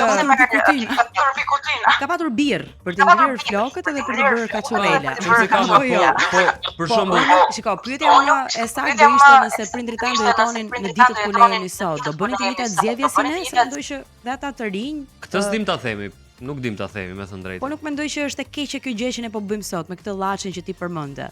Janë Jo, të gjëra që absolutisht, nuk është e shoqëria keqe sepse çdo ti kurs imponon edhe se kështu çfarë do të funksionon në bëj. gjithë botën, nuk Po ka të kjo s'do bëjë thotë që ti me ta Shqipërinë. abuzosh me këtë lloj imponimi që të bën shoqëria dhe këtë liri të madhe. Jo, a? është çështje zgjedhjeje. Kur njeriu do ta bëjë një gjë e bën, pra nëse ti merr birr për të ngrirë flokët. E di pse e thash këtë. Edhe merr arra Dëgjoj për pak. të lyer flokët, kjo do të thotë që ti e do E atë di gjë, pse e ti do thash të këtë. E di kujdesesh, pse e do të thash këtë dukesh gjë. mirë. Sepse vazhdimisht brezi prindërve tan thon për rastin që un thash edhe për këto që ne po flasim që atëherë kishte më lezet se sa ka tani. Pra ja ndjenin lezetin gjës. Ti do drejt jetoje në atë kohë. Po jo, pra un jetoj në kohën time, nuk jam njeri që më pëlqen, pavarësisht jam çik Po ti nostalgjik realisht të natyrë. duket lezet? Me kaq informacion patjetër sa që ke po, sot? po patjetër që po, sepse i çmonin gjërat, kishin vlerën e tyre maksimale. Sot gjërat merren për të mirëqëna. Sot gjërat nuk kanë atë shijen Po sepse kishin autentike më të madhe pak, që ndërsa kishte. sot ke shumë, edhe përhumbesh. Atëherë, Ndoshta ky është problemi. e pra, ne për këtë po flasim. Kjo Se është ke po shumë flasim e për për Unë nuk do lumë, si doja thot të jetoja në populli. atë periudhë gjithsesi. Shikoni, Me gjithë lezetin që mund të ketë patur edhe vështirësitë, çdo Kështu kohë ka që vështirësitë e saj. edhe zgjedhja mund të jetonim, a do bënim diçka ndryshe në atë periudhë është e kost ta ludojmë nëse po apo jo. E kemi me të dëgjuar, por të paktën nga aq sa kam dëgjuar unë, gjërat kanë qenë pak më të qarta, pak më të sigurta, pa diskutim që ka pas problematikat e veta, por duke u nisur nga fakti që unë për shembull jam brezi ku është ka filluar sistemi 9 vjeçar. Pra, një brez eksperimenti në arsim. Po. Çdo eksperiment është Ne bërë kemi në qenë brezin ton. brezi parë. U bën 9 vjeçarja pa pasur një plan konkret se si do bëhet 9 vjeçarja. Kjo gjë ndikoi automatikisht tek ne që vazhdonim në shkollë muzike. Pra nuk ishte e qartë, a do bënim gjimnazin 3 vjet, a do e bënim 4 vjet, u bë një çoroditje e Mendoj që për madhe. shkak të moshës ishe e papërgatitur për të futur në gjimnaz dhe të jepej një vit kohë për të qenë ende në shkollën ku studioje, pra në Jo, 8 si vjeçare. përfundim nuk Për ndodhi as volumin kjo. e që kishte Nuk kurrikule, ndodhi, u po. bë një ndarje tjetër, po është temë tjetër kjo. Megjithatë e kam te kjo që stresi jon i parë ka filluar që në atë moshë, pra që 15 vjeç. Kur mamaja ime, po marr për shembull mami se historitë e saj i njoh, nuk mund të flas për të gjithë personat e tjerë, 15 vjeç stresi i saj ishte të lexonte dhe të mësonte. Jo të mendonte po ngel pa shkollë, unë tani se u ndryshua një ligj. Varet si është edhe vlerëson, po për shembull prindrit tanë kanë mësuar rusishte në shkollë, një gjuhë që si është dashur kur, po Mua më duket e adhurueshme si gjuhë. Ndërsa sot ti e ke mundësinë të mësosh çfarë do lloj gjuhë të duash, të Shiko, shohësh filma edhe çdo anglisht gjuhë ja të botës. mësoj. Dhe në të njëjtën kohë ti zotrosh këtë gjuhë, ti studiosh dhe të punosh jashtë Mirë, ose mirë, si edhe- freelance. Domethënë edhe- ka më shumë mundësi, po varet çfarë vlerëson nga kjo kohë, çfarë të pëlqen edhe çfarë jo. E di, Shiko, studioj edhe anglishtja edhe këtë. E di çfarë Sërish ja mendoj- konfirmoj nga certifikatat Jo. që kam në Patjetër, shtëpi të patjetër. prindërve. një gjë tjetër që mendoj Po edhe unë kjo për vjen këtë me kohën, përplasjen e brezave që ne kemi, pavarësisht se kjo është në fakt për të studiuar nga ana sociologjike se përse një brez mendon gjithmonë se është më i mirë se sa brezi tjetër, pra ka një farë krenarie që e shpreh gjatë gjithë kohës që ne jemi më të mirë se sa ju, Të siç na njëjtën ndodh. gjë e bëjmë ne Sa do thoja? me 10 vjeçarët, Po, me 15 po, vjeçarë dhe me pa 20 diskutim. vjeçarët, Siç do sepse tho- kemi një atë- diferencë atë- madhe. Atë do thoja tani. Se kemi shumë vullim këtu. I gjykojmë në mënyrën se E si bëjmë në vishën, vazhdimsi Por ka një me gjë. Maeva. në mënyrën se si stilohen, Ka një gjë, në tani- muzikën që dëgjojnë, në zgjedhjet që bëjnë, në marrëdhëniet me njëri tjetrin. Pra edhe nëse i shohim diku në një bar apo afër një universiteti, afër një shkolle, themi, si janë këta Ku kanë marrin vesh shkalluar këta?" fare, do të kalojmë direkt tek e fundit. Si kemi Se bërë sta- ne kur sta- ishim sa këta. Ndërkohë që ne mund të kemi bërë pak a shumë të njëjtat gabime që për Po. atë kohë konsideroheshin kush e di se çfarë Ja, atëherë. ju thua dot atyre brezit, e bëni dot këtë për shkakun që bëj shaka. Po, se ajo me E Google çka kemi pasur. Tani kam një pyetje për shembull që në fakt është për tu përmendur, përse ne jemi një brez, mos më thoni tani e imponon koha patjetër, sepse kështu është edhe shoqëria sot edhe kështu me radhë. Nuk ta themi. Okej, përse ne jemi një brez më individualist, më egoist se sa ka qenë brezi dikur.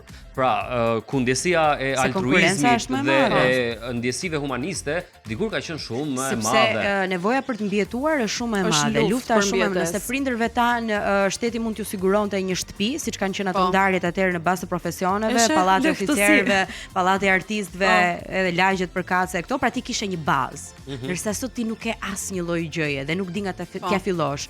Pagesat sigurisht nuk janë ato që do duhet ishin, krahasimisht me vendet e Europës dhe me ekonominë që ka sot Shqipëria dhe stilin e jetesës.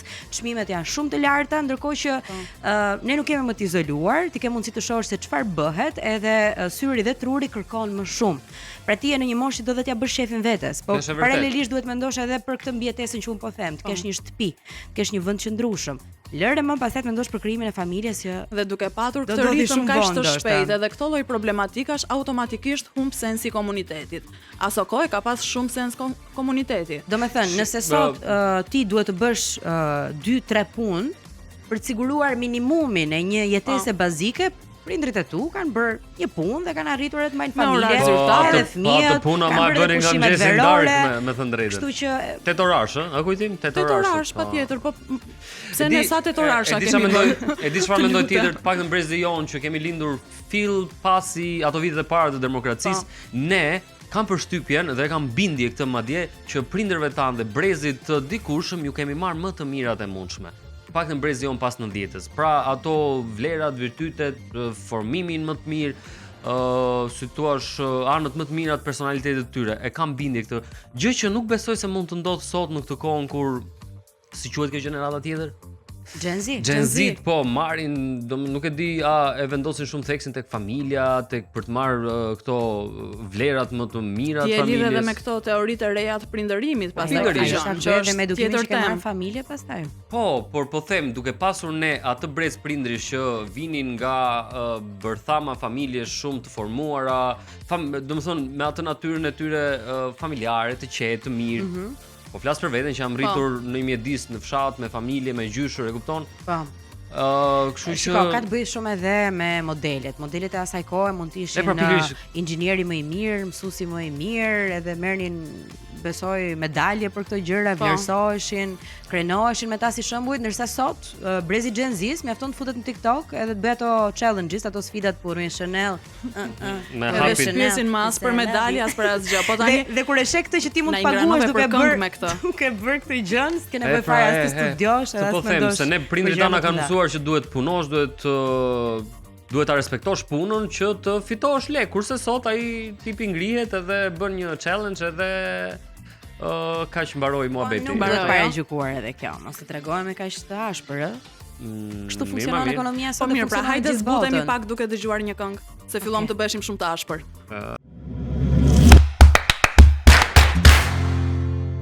Mëngjes edhe një, kjo është momenti ku jemi rikthyer. Unë dhe Ada jemi me vëllezërit siamez. Pranë si gjithmonë. Mund ta bëjmë atë këngë se mua më pëlqen shumë bashkë të dy pranë. Ne jemi moment tjetër, ne Ada ne. Moment tjetër të rëndësishëm, flasim për temën e ditës, një temë shumë interesante, diferenca mes brezave. Thuhet në fakt se çdo brez mendon se brezi pas tij është më i dobët, më i shpërqendruar, më pak i duruar. Po a ka diçka të vërtet këtu? Në fakt, ajo që mund të konfirmojmë ne është se brezi i prindërve tan është një brez që është rritur me sakrificë, është rritur me durim, me disiplinë, por në të njëjtën kohë edhe me pasiguri. Ndërkohë që brezi ynë ose brezi i sotëm thon ndryshe, këto Gen Z që Franci nuk i ka shumë qejf, edhe i gjikon era herës, është një brez që po ashtu rritet me pasiguri, po ashtu rritet me ankth, sepse ka një liri ndoshta më shumë se ç'duhet, të cilën nuk di si ta menaxhoj. Dhe është brezi që më shumë mendon për të ikur sesa për të qëndruar. Të gjitha këto dilema, diferencën mes brezave, por edhe përgjegjësitë që duhet mbajë çdo brez, ne i diskutojmë në studio me të ftuarën tonë. Shumë kënaqësi që ju kemi, zonja Nora Malaj, mirëmëngjes. Mirëmëngjes. Mirëmëngjes dhe mirë se ju gjeta në shtëpinë tuaj. Faleminderit shumë. E keni jashtëzakonisht shumë të bukur dhe shumë komplimente. Keni një energji shumë të mirë të tre. Shumë tregon që jeni mikpritës, është shumë e rëndësishme që të Zotin unë do mundohem sot që të Zotë e shtëpisë të bëjnë të ndjehen Zotë shtëpie. Është shumë e rëndësishme. Jemi brez i mirë. Jeni shumë i mirë. Kush thotë ju jeni brez jo i mirë? Po duket hera herë sikur ka një luftë të brendshme. Jo, është thjesht çështje kohe dhe perceptimi. Unë mendoj si jam unë shkencëtarja, po shkencëtarët duke filluar që nga njerëzit që janë marrë me zhvillimin e njerëzimit dhe duke vazhduar pastaj edhe që njerëzit që merren me botën shpirtërore dhe me formimin thonë që gjithmonë brezat janë më të mirë se ata që paraardhësit e tyre. Për disa arsye shumë të forta. E para se jetojnë janë biologjikisht fëmijët e prindërve të tyre, por sociologjikisht janë fëmijë që rriten në kohë të ndryshme. Kështu që do të thotë që prindërit e kanë të qartë që fëmijët e tyre janë fëmijët e tyre biologjikisht, por në fakt janë fëmijët të kohës ku lindin. Dhe si e tillë vetë koha ka zhvillimet e saj me plus minuset e saj. E dyta janë dy breza të cilat në qasjen e pasjes së gjërave i shohin në koncepte të ndryshme dhe në një farë mënyrë kanë një lloj, po themi, kërcitje me njëri tjetrin, për arsye se thuhet, e keni dëgjuar atë shprehjen që fëmijët duhet të vrasin brenda vetes tyre atë që quhet nëna apo babai, jo në kuptimin e vrarjes, po në kuptimin figurativ, metaforik, që të rriten në momentin kur ti shkëput vargonjt e lidhjes detyruese me prindërit, në atë moment ti tashmë je rritur dhe merr përgjegjësitë tua. Në këtë moment kur ti je i pavarur, ti ke mësuar nga tradita e prindërve, gjë që unë dëgjova gjatë kohës si po vija që ju e artikuluat, dhe nga ana tjetër bëhen dhe më interesant sepse koha është më e zhvilluar, mjetet janë shumë herë më në evolucion. Problemi është që koha dhe durimi janë dy gjëra që jo gjithmonë ndonjëherë ecin paralelisht dhe këto pasaj kuptohet që brezat me njëri tjetrin fillojnë dhe thonë ta nuk na kuptojnë. Nuk është çështja që ju s'na kuptoni ne, se ju nuk jeni si të na kuptoni ne, se nuk e keni kaluar kohën e teenagerit apo të pjekurisë. Ne duhet ju kuptojmë ju dhe ne duhet kemi tolerancë me ju, pasi ju jeni fëmijë tuaj, po jeni lloj shumë universal në llojin tuaj dhe unë mendoj që nëse ne nuk jemi të kursyer në dhënien e gjithçkaje, jam e bindur që ju bëheni shumë herë më të mirë se ne. Ndonse studimet e fundit fatkeqësisht kanë treguar që brezi Z, që e përkufizojnë tani, ka një IQ më të ulët se brezat tanë, pra janë gati studimi i fundit, i Harvardit, del që janë 60% më ulët se sa ne, që do të thotë, është brezi që gjërat po i merr si tusa të gatshme dhe çfarë bën kjo? Kjo krijon një problem në të menduarin kritik. Pra ti nuk ke mendim kritik të pavarur, po ke mendim kritik të varur, po nuk e ke tashmë nga prindrit, po e ke nga rillsat dhe e ke nga edhe brezi zombi ndryshe. Quhet brezi i teknologjisë dhe i marrjes së informacionit në mënyrë të thjeshtë. Dhe këtë nuk e merr në moshën as të pubertetit as të adoleshencës, po e merr në moshën e fëmijërisë hershme. Që atëherë kur fëmijëve ju japim telefonin ke dora, 2 vjeç, 3 vjeç, dhe fëmia fillon dhe shikon i tërheq pamja dhe ka logjikën fotografike, nuk ka logjikën e të menduarit dhe krijimin e idesë që në fund do thotë çfarë duhet të bëj në mënyrë naive. Nuk i stimulohet kurioziteti. Këto janë gjëra që pastaj na i përkasin neve që merrem me fushën e psikologjisë të edukimit, sociologjisë, për të kuptuar realitetet botërore, po na çojnë në këtë realitet ku jemi, apo duhet të kemi jashtëzakonisht shumë kujdes, sepse shoqëritë sot po vuajnë një emërtim që quhet depresion social. Dhe ky depresioni nuk lidhet me faktin se ti u çove në mëngjes dhe nuk e i gëzuar, po lidhesh me faktin se ti krahasohesh me tjetrin, ti do jetën e tjetrit dhe duke dashur jetën e tjetrit, ti nuk jeton as jetën tënde. Lind natyrshëm pyetja për këtë depresionin social. A ka pasur aso kohë po të njëjtën gjë, apo tani është thjesht një mori e madhe informacioni dhe abuzim me këto terma? Të gjithë kohrat e kanë atë evolucionin e tyre social. Në vitet 60 bota bëri evolucionin seksual. Ne atëherë në fakt bëm evolucionin kinez, se ishim në atë kohë filluan marrëdhëniet dhe ne na futën si meqense ka nisur dhe viti i ri kinez tani. Meqense ka rritur. Pas kemi kryefjalë kinez sot. Dhe atëherë ishte thuhet kohë shumë e bukur vitet 60. për arsye se lindën disa vlera njerëzore dhe ajo quajt rivlerësim I vlerave. Po ti shikosh edhe modën, edhe shfaqjet, dhe socializimin, edhe këngët e brezit tim apo e gjyshërve tuaj, që I përkasin Sanremos kanë qenë këngë ku I këndohej shpirtit, I këndohej dashurisë si gjëja më sublime, jo si gjëja më mekanike, ku do shkojmë ke zhëja dhe pastaj fillojmë ke haja. Ishte një lloj romantizmi dhe romantizëm I cili kishte ardhur ku trashëgoi nga brezat, po brezat në fillim erdhën me problematikat bota I ka njësoj që nga antikiteti, lexojmë veprat e antikitetit që ju I keni lexuar. Të gjithë problemet sociale janë aty dhe flën aty. Thjesht shfaqen me forma të ndryshme. Dikur nuk bëhej duel me armë, nuk rrëmbeheshin, diku I bëhej me shpatë. Ju e dini shumë mirë, historia e Trojës ka lindur pikërisht nga ndjenja për të poseduar raportin më të fortë që është raporti dashurisë njerëzore, dhe ku njeriu bëhet egoist në emër të dashurisë që do t'japi. Pra, edhe brezat më përpara, me brezat që ishin më të mëdhenj, kishin gjithmonë një qasje pak më ndryshe. Brezi tani ka kaluar pak në një nivel më të prerë me thik, po themi. Që do të thotë, nëse brezat më përpara jetonin në familje të mëdha, dhe trashëgimia vinte atë si rezultati një tradite, dhe gjyshi, nëna ishin aset dhe ishin pasuri familjare.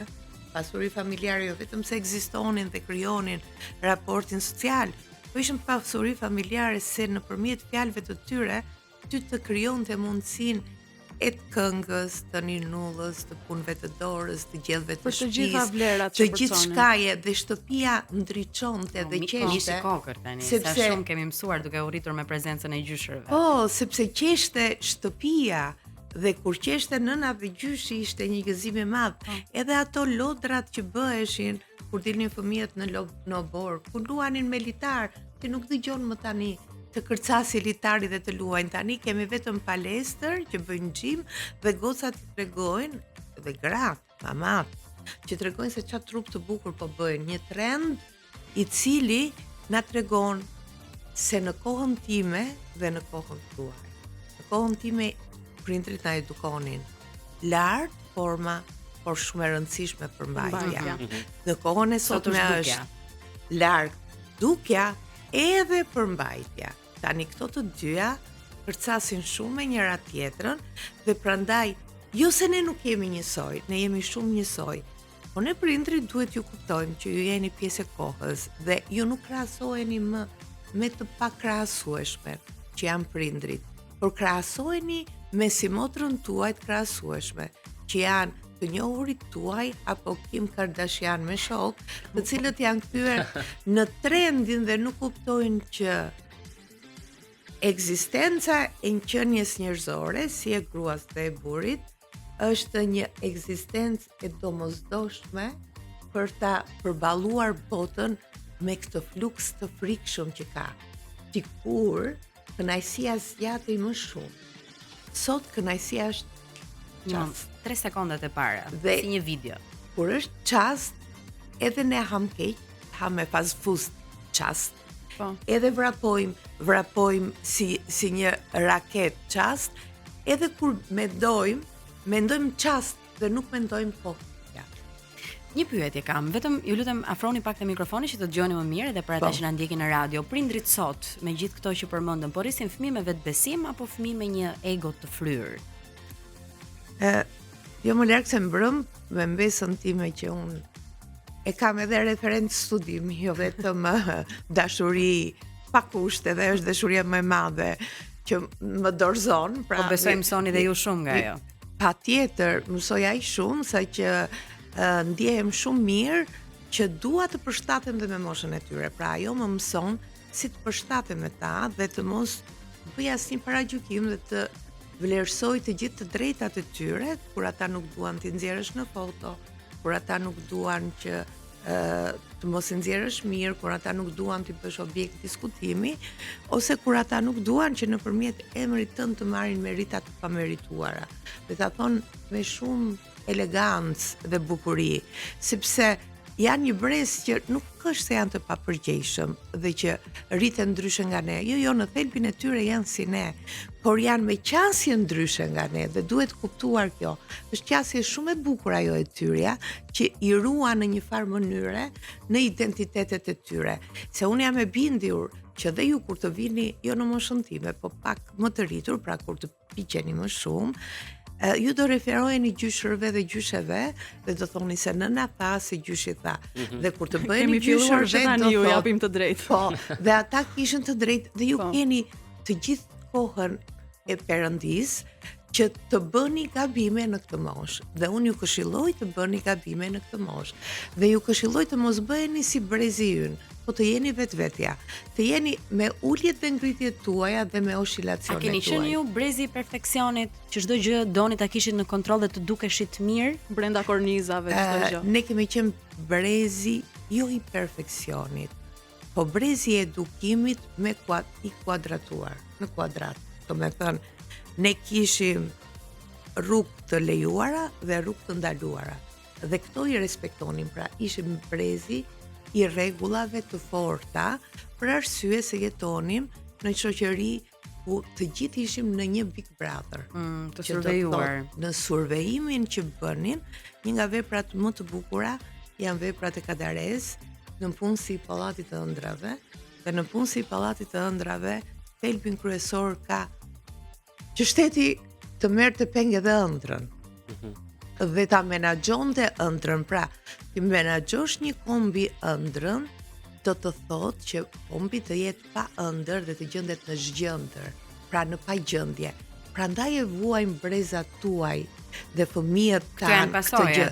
Këto janë pasojat e një brezi që në rregullat e forta pati dhe hapësira boshe dhe ne na u desh dhe prandaj ky brez meriton vlerësim, jo se i përkasun ati brezi, po se dua të them që në realitetin tonë ne kaluam 3 epoka.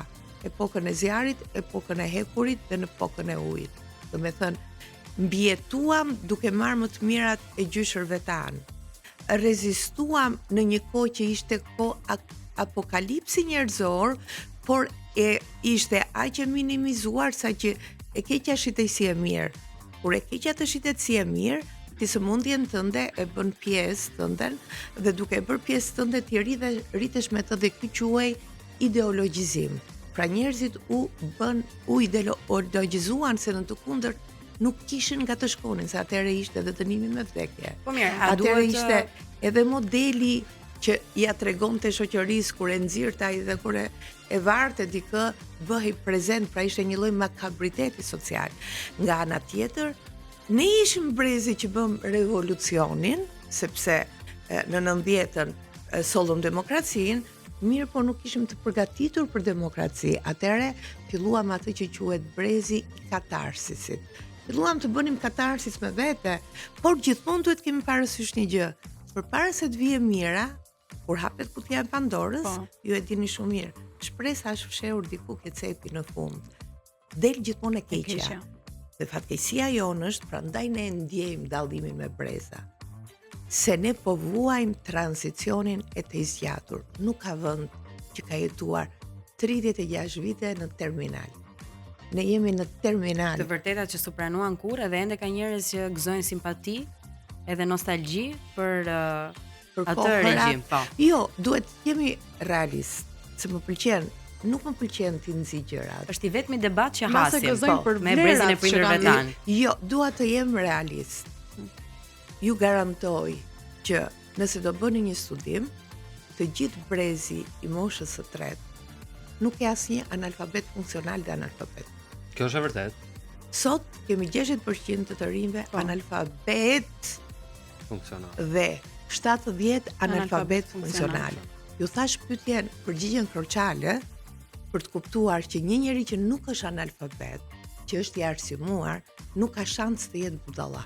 Dakor, po. Nuk ka shans të jetë. Edhe kjo ha debat. Jo, nuk ka debat. Për një motiv vetëm. Do më po ta sjellim në probleme sociale që ne kemi aktualisht. Po. Duke qenë se brezi juaj ka qenë i përgatitur, i lexuar, nuk ekzistonte analfabetizmi as si koncept, jo më të prekej. Dhe më fal, edhe në klapa, po, nuk ishte një njeri që nuk ishte në punë. ishin 100% në punë, Të punësuar. sipas profesionit të tyre, dhe nëse ti nuk punsoheshe ose nuk punoje, ti quheshe parazit. Dakor. Dhe shoqëria nuk të pranonte. Duhet të eci me hapin e ndërkohë sot shokëve. quhesh VIP. Jo, dua t'ju them se dua ta bëj realitetin siç është. Patjetër. Jo realitet bardhëzi se nuk i Atë duroj po dot përpiqem të them edhe unë. Këta që bëjnë moralizime që se kanë jetuar atë. Okej. Pra të Kjo gjitha këto janë vlera dhe arritje. Po ku çedoj? Ku ishte Çe- gabimi? A mbani ju përgjegjësi për faktin që sot të rinjt kanë këto pasiguri? Nuk gëzojnë jetën që ju keni gëzuar me gjitha këto mundësitë e punësimit e strehimit dhe dëshira e të rinjve sot është vetëm ta braktisin Shqipërinë. Thuhet që gjithmonë midis brezave, njëri brez është i lindur për të sakrifikuar dhe tjetri brez është i lindur për të gëzuar. Janë ciklet e jetës, të cilat kur ti do të luftosh fort, ti duhet kesh ca vështirësira. Prandaj u thash, është mirë të gaboni në këtë moshë dhe është shumë mirë që në këtë moshë të krijoni eksperjenca, se eksperienca nuk është suksesi, është gabimi. Po do ta vazhdojmë më gjatë se duhet të keni reklama më duket. Jo, mund të Jo, vazhdojmë, mund të mund të vazhdojmë. vazhdojmë. Është mund e të gjithë koha juaj. Po Kemi përpara edhe kësaj pak, do kemi. t'i lutesh ai regjist të më sillte pak ujë. Po patjetër. Se ne kemi Majva, të lutem. ne kemi një problem unë Po, që mund të hyj ke pish. pjesa e diabetikëve. Njerëzit që janë me diabet duhet ta Patjetër, keni e është respektojnë. kulturë, ka nevojë për ujë se ju thahet goja se Direkt Ja, rezultati. është Majva që po e sjell ujin, faleminderit Majva. Majva është një dashuri se më priti aty dhe një supervise. Është minimumi që mund të bëjmë. Dhe Majva është studente gazetarie dhe vjen me shumë pasion, ngrihet që në mëngjes bashkë me ne që të vi këtu në punë e të startoj emisionin. Kështu që Gen Z është edhe Majva. referuar edhe punës tuaj të gjatashme në pedagogji. Besoj se edhe këtë përplasjen mes brezave e keni ndier tek studentët. A vazhdojnë t'ju surprizojnë mënyra se si ata mendojnë vazhdimisht, pra nga brezi në brez, nga gjenerata në gjenerat, nga viti në vit. Nëse mund ta lidhni edhe me ndonjë situatë që mund të ketë ndodhur. Ajo që mua nuk më surprizon, po më gëzon. Unë personalisht e dua brezin e ri dhe unë them gjithmonë që ju jeni më të mirë se ne. Sepse arsyeja e përgjegjësisë së brezit ton pse jeni ju kështu është që ne u edukuam bardhëzi. Kjo ishte problemi asaj kohe. Ju jeni me të gjitha ngjyrat dhe ju i provoni të gjitha gjërat nga A-ja ke Z-ja. Ne në kohën time ti duhet shkoje virgjër ke bashorti. Rreziqet e bashorti mund të ishte i virgjër sepse raportet personale, biologjike, pra kur binte ora biologjike nuk kishte shans, prandaj dhe martoheshin shumë të rinj. Pra në moshën 23 vjeçe nëse ti nuk martoheshe, ti dukeshe që të kishin lënë. Qartë. Që nuk ishe përzgjedhura. Kishe ngelur në derë. Po, sepse prioriteti Në asaj kohe ishte ndërtimi i familjes, që sot është për shumë i vështirë. Po, apo mos ndoshta Sot, kjo lirshmëri kaq e madhe i ka bërë pikërisht, njerëzit mos të pra, vendosin. ka Kjo një- ngre pyetje të tjera. Ka një Do të thënë shpjerje. ka qenë nevoja për marrëdhënie dhe jo dashuria që mund të ketë patur për të krijuar familje. Jo, Me këtë rast. kjo ngre pyetjen e fortë pra, që është nevoja e dashurisë dhe jo e marrëdhënies. Ju marrëdhënien e filloni shumë herët. Dhe duke e filluar shumë herët, Konsumoni. jo vetëm konsumoni, po konsumoni emocionin real. I vetmja qenie në planet që i përtej raportit seksual, pra raportit të riprodhimit, i ka dhënë dhe kënaqësinë mentale dhe është një nga çlirimet më të mëdha për të çliruar stresin, është raporti i një marrëdhënie midis një çifti, një burri dhe një gruaje, që e jep jo vetëm si akt, po e jep si sublime. Dhe si sublime, ajo nuk mund të bëhet 3 minuta. Mirupafshim ke lana, ke cepi, ke makina, ke tavolina, ke zyra, ke X-i. Ajo quhet nevojë si kulan dhëmbët. Kurse akti është para dhe pas preludit, që do të thotë është e bukur kur njihesh, është e bukur kur një botën shpirtërore, është koha që konsumon bashk, dhe pas është mënyra se si ledatojnë njëri tjetrin dhe si besojnë ke energjia që tashmë kanë shpërndar. Po kjo do kulturë. Që të japësh kulturë, prindrit tuaj nuk ja u dhanë, sepse quajtën tabu. Pra kjo është brezi vërtet. im e quajti tabu, se dua t'ju them cilat janë shkaqet Janë tema që e s'janë trajtuar. depresionit dhe që Mungesa e komunikimit. nuk i trajtojmë as sot. Më gjej një kë e trajtojmë të Turpi. gjithë. Turpi që ka të marrë me gjithë. vete nga Kur komunizmi. flasim për edukimin seksual, na shkon mendja vetëm ke akti seksual, se kemi naivitetin e të menduarit dhe kemi frikën e të folurit, ndërkohë që në moshën e pubertetit duhet jenë të dy prindrit aktor dhe të aftë për të menaxhuar edhe djalin dhe vajzën, se a e dini që sot një nga depresionet më të forta janë meshkuj që janë gati 33% që nuk parin dot të çlirohen nga këto problematika të jashtëzakonshme që i kanë thyer në depresione shumë të forta për të provuar mashkulloritetin e tyre dhe për treguar forcën e tyre. Nga ana tjetër duhet të kuptojmë edhe një gjë, është e bukur veshja njerëzore. Në fund të ditës ne të gjithë këtu kemi trupin që është veshja jonë dhe kemi shpirtin. Ne trupin e ushqejmë çdo ditë. Mëngjes drek darkë, me pisliqe pa pisliqe, me ushqime pa ushqime, me palestër ose në natyrë. Pra, e bëjmë muskuloz, e bëjmë tërheqës, e bëjmë si puna e luleve që janë me lloje të ndryshme dhe thithin bletën që të marrin nektarin, ëh? Ndërkohë që ne harrojmë të ushqimi një gjë që është shumë e rëndësishme që quhet shpirti. Shpirti, nëse ti nuk e ushqen me mendimin pozitiv, do ushqehet me gjithë toksinat që prodhon trupi dhe që quhen mendime negative. Dhe shpesh herë themi, sa i keq që është ky. Ai nuk ka lindur i keq. Atë kemi bërë ne të keq dhe këtu fillon detyra e prindërimit.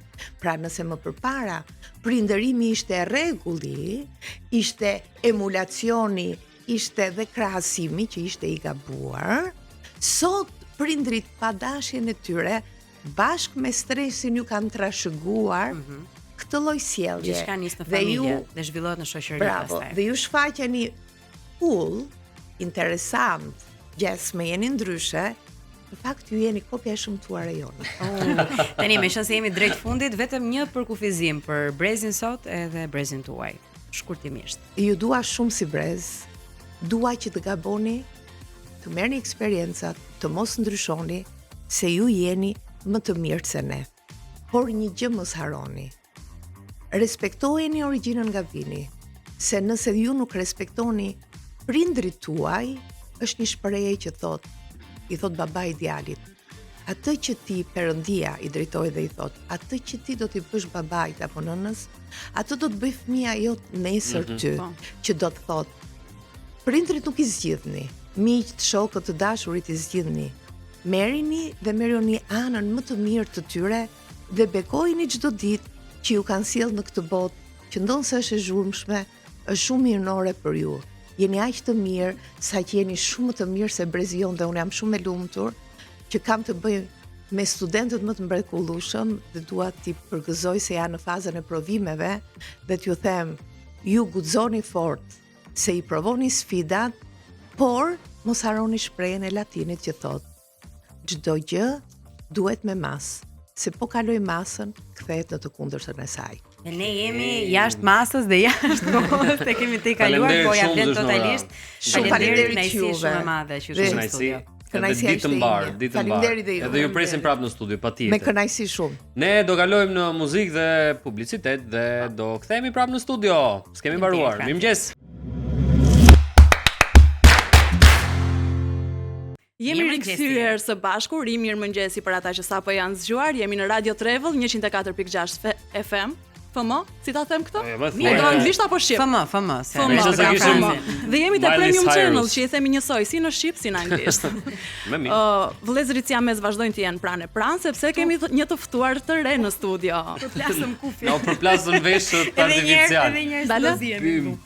Yje, nuk di domethënë sa të bukur që janë. Shpeshherë mund ta keni parë në rrjete, ka bërë namin aso kohë dhe vazhdon të bëj namin, një nga sfilatat por edhe kompeticionet më të rëndësishme dhe inovative që është bërë në kryeqytet, Muza Fashion Competition. Dhe për këtë kemi Andriola Kampën sot të ftuar për të na folur jo vetëm për çfarë ka ndodhur vitet e fundit, por për planet e saj dhe projektet e reja. Mirëmëngjes. Kënaqësi që tani s'ditë me ju sot.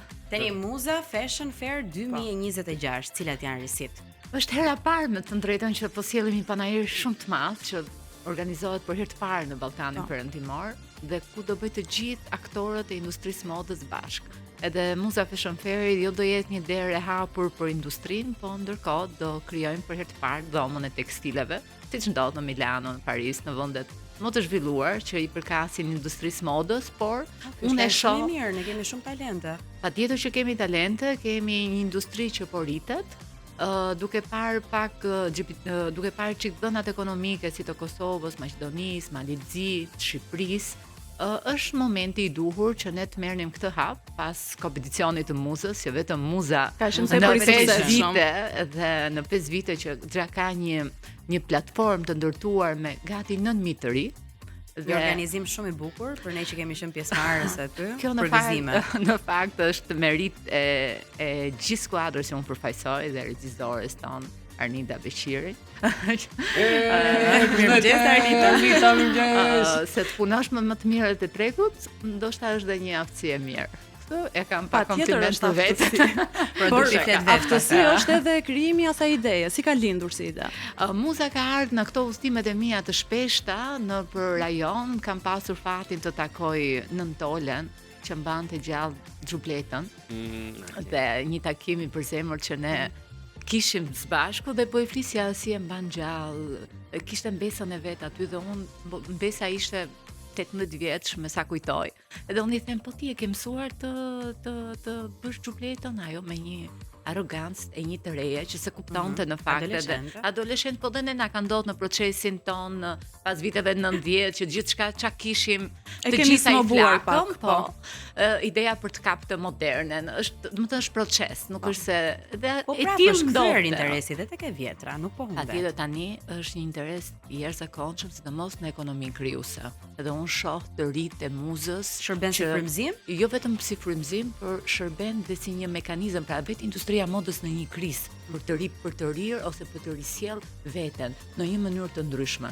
Dhe shoh kur ndodh te brendet më të mëdha, llogarit te brendet e vogla, që patjetër ka një domosdoshmëri shumë më të vlefshme se sa një brendit madh që prap ka një emër, në emër në treg dhe është e padiskutueshme. Janë vlerësuar edhe mbrohen edhe nga UNESCO, me qenë sa përmendet edhe tjetër.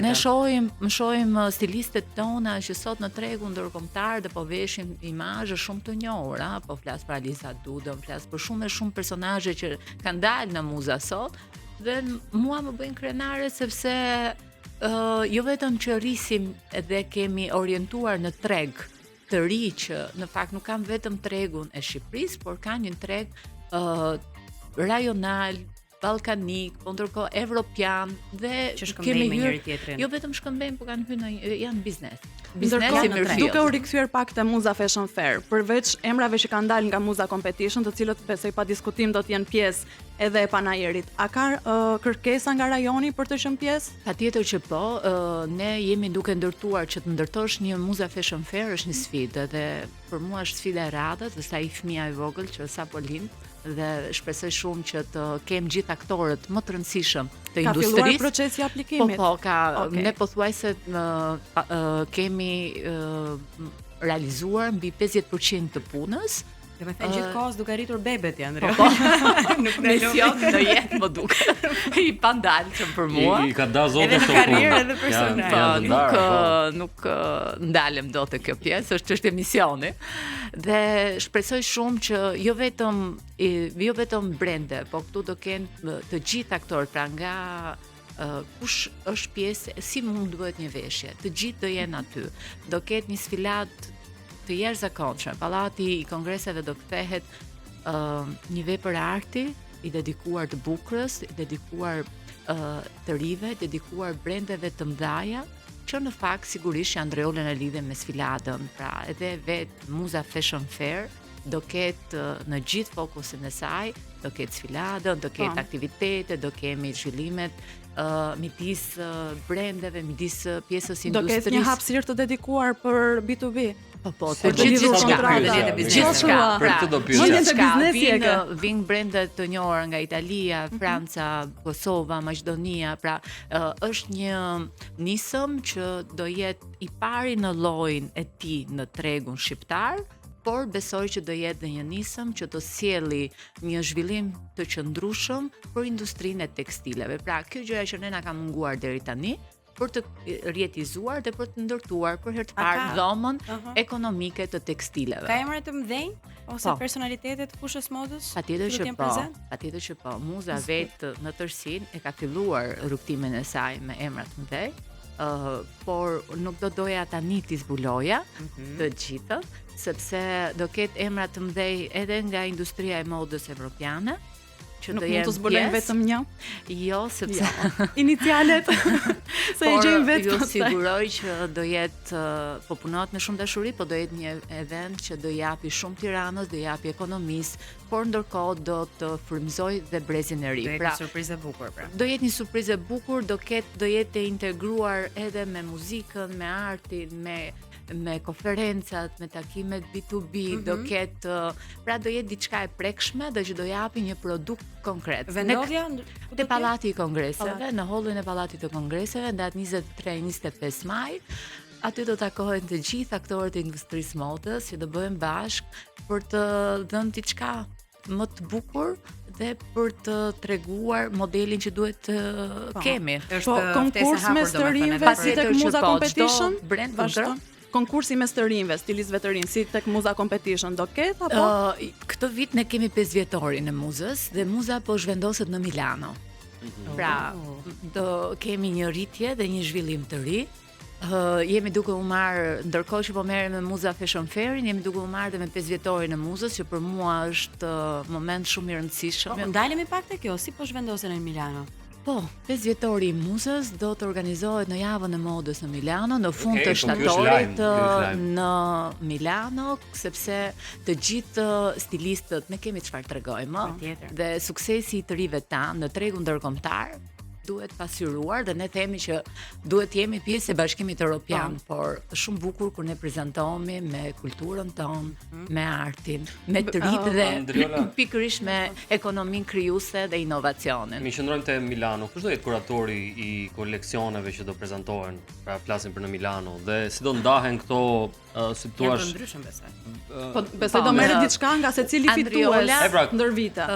Në fakt ne dhe këtu kemi një juri që bën prap një selektim të rive, dhe pse janë të gjithë të ritë e Muzës janë super të talentuar dhe ka një produkt fantastik sepse bazohet në rënjët dhe rënjët gjithmonë sjellin identitet dhe sjell një karakter të fortë dhe ky karakter i fortë prap bëhet në një përzgjedhje.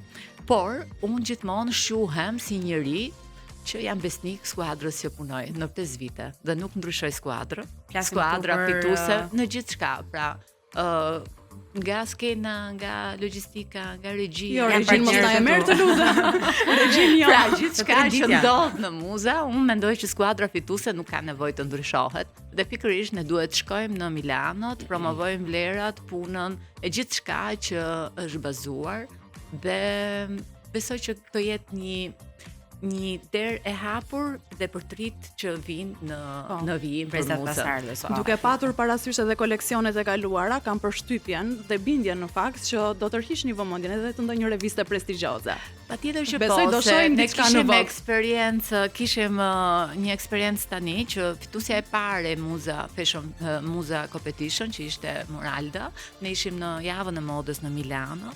Jo, mbi 81 portale shkruajtën për ne, që në fakt nuk e kisha menduar. Është goxha arritje. Është super arritje sepse etnografia gjithmonë flet, edhe ka një kuriozitet kur ti flet për xhubletën dhe merr një element, shef një vajzë të vogël që mbi 22 vjeç dhe të sjell një koleksion të tillë, realisht është më qepse, dhe të rit kanë nevojë për këtë histori të thellë, ajo shet sot. Unë mendoj që pse ne dhe Muza ka një sukses, sepse ka çfarë tregon. Pra ka një histori mbrapa. Dhe ne për këtë kemi pas nevojë. Dhe kjo është motoja e Muzës, gjithmonë rënjët. Për mua është teori turizmi dhe teoria e turizmit, unë e shoh që kam gjetë mekanizmin pra industrinë e modës për të komunikuar dhe për të kapur pikërisht atë shtresën e lartë të shoqërisë që do dhe duket sikur Tirana po kthehet në një pikë referimi në rajon për sa i përket modës. Dhe Muza ka ndikuar në këtë gjë, sepse eventet tjera nuk është se ka shumë. Eventet e mëdha, pikërisht në industrinë e modës, edhe pse shqiptarët e Kosovës janë shumë më të zhvilluar në industrinë e tekstileve dhe këtë na tregojnë të dhënat ekonomike të tyre, por në realizimin e eventeve dhe në këtë lloj përmase, me këtë lloj ekipi Tirana po luan rolin e kryeqendrës së gjithë shqiptarisë në pjesën e industrisë së modës. Por unë prapë them që nuk ka ndarësi të kjo pjesa. ne jemi gjithë bashk për një qëllim të përbashkët, për të promovuar vlerat dhe etnografinë shqiptare, kudo ku jetojnë shqiptarët, të rrënjët ne flasim shumë dhe flasim për historinë. Dhe kur flet për historinë gjithmonë është bukur dhe gjithmonë sjell benefite shumë pozitive. Për shoqërinë. Meqense jemi në modë dhe përmendi pak Mikaela që kemi marrë vëmendje, Tirana po bëhet e fuqishme, ndoshta qendra e modës, si jemi me stilin e shqiptarët, është përmirësuar me kalimin e kohës? Unë mendoj që po, se kur po prisja se të Andrea tjetër. Mendoj që po, dhe pse unë nuk i përkas, domethënë nuk është se përfshihem ose të jem pjesë që jap pjesë e stilistëve që japim merrem. Por duke punuar, po, unë profesion jam historiane, po e dua të bukur. Dhe them që prapë të forta, edhe moda dhe historia. Por mendoj që shqiptarët kanë një përmesim në stilin e veshjeve, kur mendojmë në vitet të kaluara që vinshtin ato takat që në pikë të mëngjesit. Jemi shumë më shumë më mirë. Jemi rafinuar. Janë shkurtuar takat tani, po bëjnë çik më kështu. Andrea, shumë suksese. Faleminderit shumë. Nisëm të re edhe një herë për ata që na dëgjojnë, si mund t'ju gjejnë, si mund t'i bashkohen para Irit? Po, mund na gjejnë direkt te faqja e Muza Fashion Fairit, kush do të jetë pjesë e panairit, aplikon direkt të faqja, shpreh interesin në një email dhe stafi jon i përgjigjet në kohë reale. Dhe është papagesë. Nuk është papagesë, secili kur merr një regjistrimi është papagesë. Ndërsa gjithçka tjetër që ndodh nëse do të marrë dhe do të jetë pjesë e një hapësire të promovoj produktin e tyre, ka një qëraj për të përfaqësuar në panajër. Një fitjes marrje në panajër. Ndërkohë duke u kthyer pak edhe tek fakti që nuk kemi ndasi, siç ti përmendë më herët. Me sa di do të jesh edhe pjesëmarrëse për protestën Liria ka emër në Prishtinë apo jo? Po, sot kemi pavarësinë e Kosovës, ju uroj të gjithë shqiptarëve të Kosovës gëzuar pavarësinë, gëzuar Kosovë, gëzuar Kosova ime. Gëzuar Kosova. Gëzuar Kosova jon. Po, gëzuar Kosova jon, kemi 18 vjetorin, po janë bashkuar kësaj proteste, sepse unë mendoj që identiteti, historia, kultura dhe gjaku duhet të jemi pjesë, jo për qenë pjesë e një proteste, por për qenë pjesë e së drejtës. Dhe e drejta duhet të thënë edhe në prezencë. Dhe thjesht ne ndejmë aty në emër të komunave shqiptare të rajonit, meqenëse që përfaqësoj 71 komuna në gjithë hapësirën kudo ku jetojnë shqiptarët, për të thënë që e drejta duhet të mbrojtur dhe e drejta duhet të përgëzohet dhe duhet të japim edhe një mesazh që gjithmonë të vërtetat historike duhet dalin. Po për sa i përket qytetarëve të cilët duan t'i bashkohen kësaj proteste, a ka ndonjë farë organizimi, transporti nga Jo, nga Shqipëria nuk ka, secili është në mënyrë individuale, ndërsa në Kosovë është një organizim shumë i madh që kanë organizuar Liria ka emër, organizata Liria ka emër. Mirë, ne po mbyllim avash, po më duket shumë interesante kjo protesta edhe me to fjalëshin që kanë gjetur për ta përfaqësuar, në fakt Liria ka emër shumë e bukur me klimën pak të tensionuar politike që po bëhet. Po, është protesta do jetë larg politikës, besoj. Pjesën politike, jam apolitike te kjo pjesë, nuk i përkas, gjykata e Hagës, më duk diçka jo e drejtë dhe ku ju duket drejt fundja. Nuk është një gjë e drejtë, një luftë, pra ti del për të mbrojtur trojet, jemi ndërkohë, domethënë Kosova ka qenë një vend i sulmuar dhe një e vërtet historike, duhet thënë që është pa drejtë. Domethënë në momentin që kemi pa drejtësi, ka ardhur një moment që të themi që a janë marrë masa ndërkohë që fjalimet edhe protestat janë brenda drejtësisë, brenda kauzës? Tani drejtësia gjithmonë është subjektive, po ne po flasim si kombi shqiptar dhe flasim për shqiptarinë. Duhet të jemi bashkë në kauzat të tilla dhe unë mendoj që kjo është një kauzë e përbashkët, thjesht për qenë dhe për thënë që Kosova tashmë është pjesë e një procesi, është pjesë e një familje që aspiron të jetë një pjesë e një familje evropiane, por historia ka qenë e tillë dhe kur ka një histori të tillë, ne duhet të themi që ne jemi popull evropian dhe e kemi dashur Evropën në gjithë rrugtimin, në gjithë etapat historike tona. Që kështu faleminderit. Ky është ai momenti ku unë them, a jemi live, a? Jo. Të gjithë e marrin vesh. Andreola, faleminderit Andreola shumë. Gambo, shumë historiane, kënaqësi. po edhe qendrestare. Shumë faleminderit edhe ditë mbar sot e rrugë mbar për Prishtinë edhe përshëndetje shumë. gjithë shqiptarët e Kosovës nga ana jona atje. Faleminderit shumë edhe për mua Kënaqësi. shumë kënaqësi. Ne vazhdojmë, kemi edhe një çik ne. Po do vazhdojmë, ne nuk do ikim. Kemi. Me rubrika edhe më të bukura, qëndroni me ne. Muzik, mirëmëngjes gjithëve.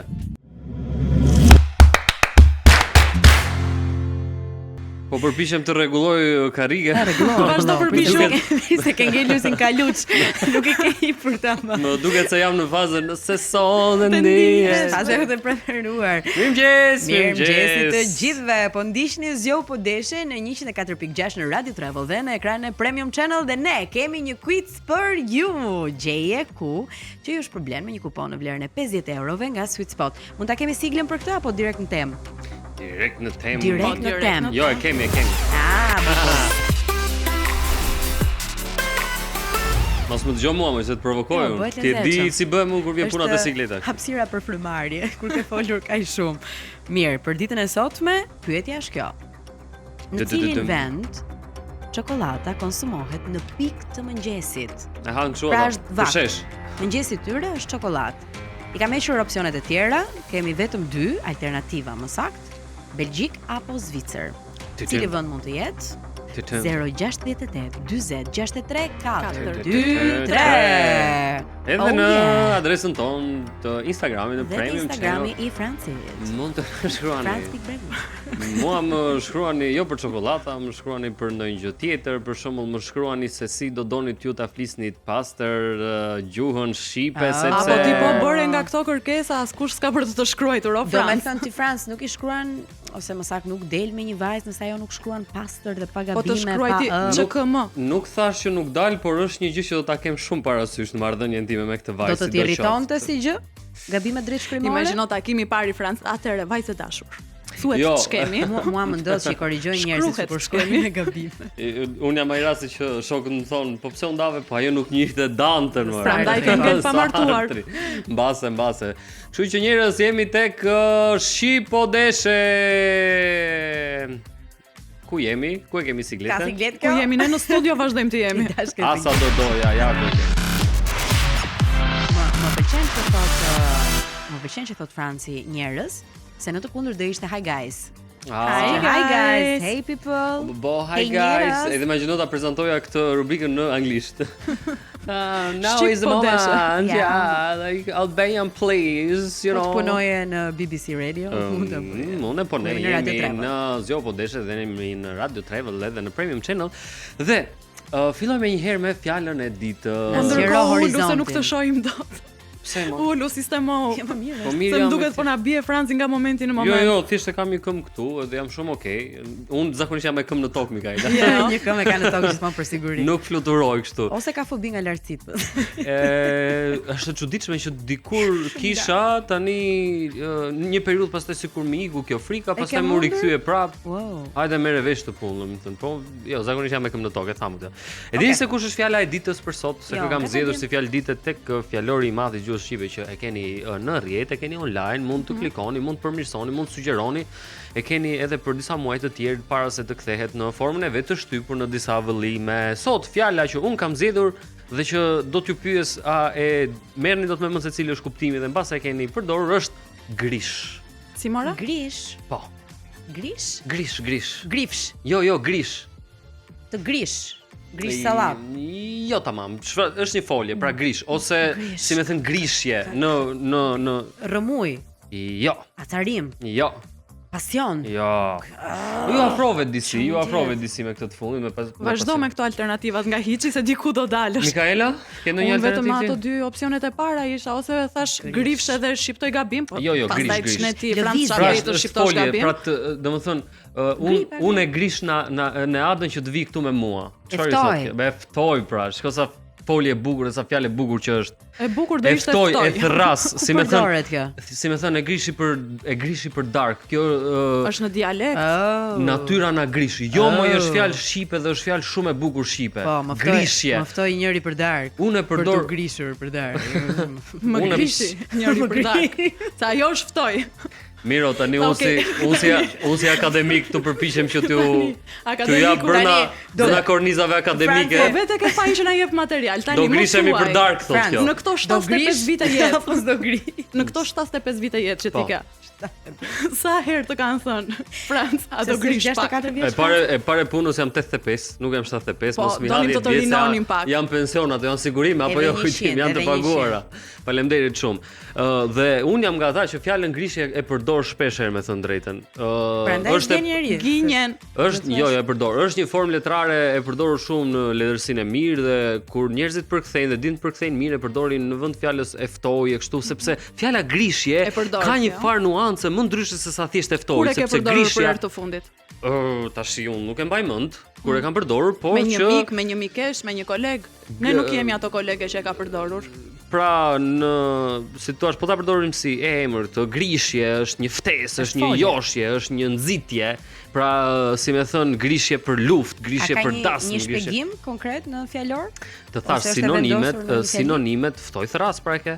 Në fjalor, veprimi kur grishet dikush në formë në emër, po. Ftoj, thras, shty, frymzoj, joshje, pra shko sa fjalë e bukur është. Ajo e grishi, si thuash, atë djalin për të shkuar në takime të. Është fjalë shumë e bukur. Është thras. Po, domethënë, po të kishim një gjuhëtar, nga këta që kemi parë vërdall kështu nëpër Instagram, ishte grish, grid.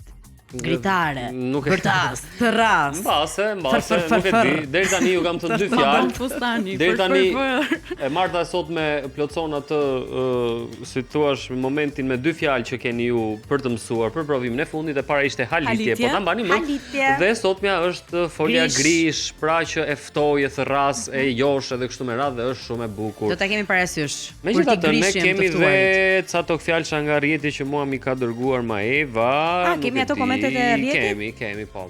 Ato janë të lezetshme. Nuk e dia do dalin në LED. Mund t'i kemi. Është njëra që thotë ky edhe anglisht e ka shkruar gabim në fakt se caption nuk shkruhet kështu. Caption. E ka shkruar me një caption është shumë fr, domethënë është ja urdhë. Edhe një herë të lutem. My Sheila, so cute. My Sheila, sa ja caption, çka se ka shkruar? Kapitan. Nuk shkruhet kapitan. Ne kemi fjalë shumë të bukur për këtë fjalën caption që është mbi shkrim. Domethënë mbi shkrimi, fjala tok fjalë që shpjegon. A mund ta mbajmë këtë cute? Të lutem. Jo, nuk mund ta mbajmë. Është shumë cute. Të lutem, është shumë cute sepse e lezetshme, shumë e gjatë. E lezetshme, e këndshme, e bukur, e freskët, keni shumë sinonime, përse duhet ta përdorni fjalën cute, nice. Imagjino tani, një ditë më pëlqen mua grimi, veshja e natës dhe në vend të them, "Oh, sa cute", i them, sa e freskët. Po, sa e këndshme, sa e lezetshme. Zonjëse e këndshme që dukeni sot. Nuk është problemi këtu. Problemi është që kjo po na ndikon në mënyrën se si ne po mendojmë. Pra ty të vjen më përpara fjala cute sa të vjen fjala e lezetshme dhe këndshme. Kjo është të mendosh edhe në gjuhë huaj ti. Përpiqemi të tregohemi sa më praktik, mendojmë edhe prandaj kemi futur këto fjalë të shkurt. Tregon që na punon truri ose tregon që s'kemi kohë. Tani mua po më kap pasioni për këtë gjuhën shqipe dhe po them kjo nuk është mënyra për të treguar praktik, por në të njëjtën kohë ti duke u përpjekur që të tregosh praktik dhe i përditësuar me këto trendet e reja, ti po harron gjuhën tënde, ti po harron që tregosh praktik me fjalët e tua, ti po harron thelbin. Ndoshta nuk jemi aq letrar në komunikim edhe për çështje kohe, nuk është fare çështje letrarizmi, nuk është fare çështje letrarizmi. Më ka ndodhur një episod shumë i bukur kur kam qenë në Strug para disa vitesh dhe atje flitet shqip. Pjesa dërmuese e popullsisë janë shqiptar që jetojnë atje dhe janë futur në një furbuke për të bler diçka. Dhe para meje në radhë ishte një zotëri i moshuar. Po për veshët e mi, e folura e tij ishte kaq e këndshme sepse ai drejtohet zonjës në banake i thot: "Përshëndetje, do të dëshiroja një bukë." Vetëm fjala do të dëshisha kështu. Kush ka kufja në balla të zotrinë, e kupton? Dua të jap një drejk atij. Por kush flet kështu në Tiranë? Do të dëshiroja një bukë të bardhë me far. Jo për ta gjykuar, se për mua ishte shumë e këndshme. Po tani mund të mos thuash do të dëshiroja një bukë të bardhë, po ma bëj një bukë për të qëndruar brenda kufive edhe të qytetarizet komunikimit, mund të thuash ju lutem një bukë, po keni mundësi, do të dëshiroja një bukë. Patjetër, po ç'të kesh kam edhe të thuash kështu. Patjetër që i dim, po thjesht nuk e praktikojmë dhe nuk i përdorim. Po ç'të keq e ka ta thuash edhe? Asgjë të keqe nuk ka. po Thjesht themi që ka radha një gjë të ishte shumë e keqe. gjatë. Edhe për një shishe ujë. Ju lutem, a mundeni një shishe ujë? A mund të kemi shishe ujë? Do të dëshiroja një shishe ujë në thjesht të shtuarit, ju lutem, janë dy gjëra të ndryshme. Do të dëshiroja është të shpresh në mënyrë më të pastërshme. Ju lutem, është thjesht çështje edukate dhe edukatën o e ke ose ke. E di çfarë po ndodh, domethënë në Shqipëri, në Tiranë kryesisht, edhe kur shkon ulesh në kafe dhe kamarieri në herë s'ka nerva të flasi fare dhe është, çfarë do marr. Po më herë dhe ti s'ke nerva fare edhe i thua thjesht kaq. E kupton? Imagjino. Prandaj uluni gjithmonë në të njëjtat vende ku nuk keni nevojë të porosisni, kamarieri ju shikon dhe ju sjell porosin që merrni për herë. Ma shpjegoni pak kjo My Shaila çfarë është kjo? My Shaila. Është një meme në TikTok. Ah, është meme. Okej, thashë se edhe kjo do përdoret për dikë që e ke për zemër. Ne nisëm me ankesat që tani. Po çfarë nisët me ankesat atëherë? Unë do ankohem gjithë sezonin për punën e fjalëve shqipe, megjithatë është momenti Mikaelës. Jo, është momenti tani të dëgjojmë dhe ankesat të tjera se ti vetëm një ankesë ke. E morëm vesh ankesën tënde, çdo të martë këtë avaz kemi. Kalojmë te ankesa e ditës. Okej, jemi te ankesa. Me Kolçat Hall. Hajde shumë që ti dëgjojmë njerëzit. Që do kallim miq, është. Ngela në përzyra, po më ikën gjithë dita për një cop dokumenti. Ky shoku ka qenë kur kemi filluar emisionin ne dhe deri tani s'po mbaro ka punë. Se ka drejt me këto portale të është edhe një 10 minuta të shoqërojmë, se pastaj e vetëm. Po, por jo, domethënë ka disa dokumenta që jo domosdoshmërisht i gjen nga Ilbenja dhe Pishkarkosh atje. Duhet të shkosh në përzyra. Duhet të shkosh në përzyra, pavarësisht se radhët nuk janë më të gjata, por kohë e shpenzuar është ajo. E më tani. Kur e mendon? Kam përshtypjen nuk është më çështje radhësh sesa çështje përtese deri diku e punonjësve për të bërë shërbimin e dur. Njerëzit po mbajnë radhë në fund botës për të parë gjëra të bukura ku diun. Po mirë, shiko, mendoj si për veten, ti po humbet praktikisht një ditë puna. Me pra, shko fizika ajo. Kjo është e vërtetë, që në punë duhet marrësh leje, vetëm se ke një hall të tillë për të marrë dokumenta. Sepse ndërkohë zyrat janë të hapura vetëm në mëngjes. Pra ti nuk mund të shkosh pas puna. Pa çajm hallin, pa kallim hallin bashkë. Le ta çajm hallin. Këtë drejt.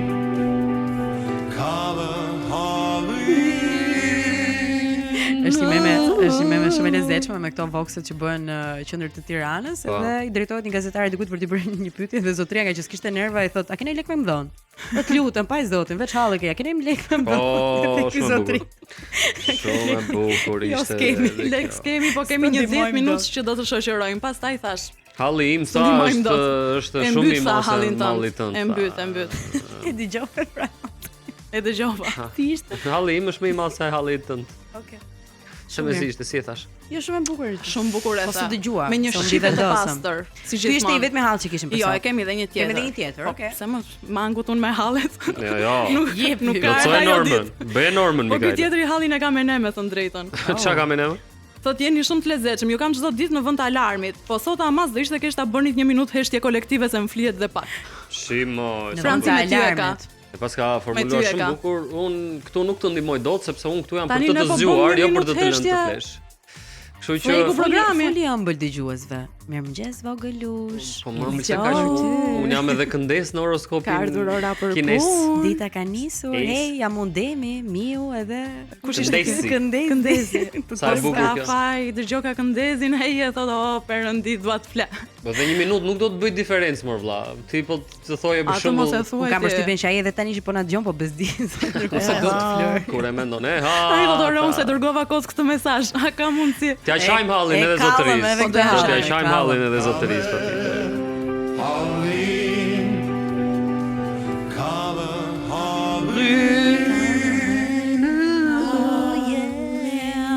Një minutë. Tani ne I vendosim edhe këtë, që I duket komplet si një null aty me jastëkun. Dhe pasi mbaron ky jemi ne. Halli. Këto ishin në ankesat hallit të ditës. Do të tjerë atje? Jo, thash më thon. Më mirë për nesër, dy na mjaftojnë Mikaela, janë shumë okay. Marri veten me një këngë. Me një këngë, e dëgjojmë dhe kthehemi edhe pak minuta. Jemi në zgjohë po deshe. Mirëmëngjes.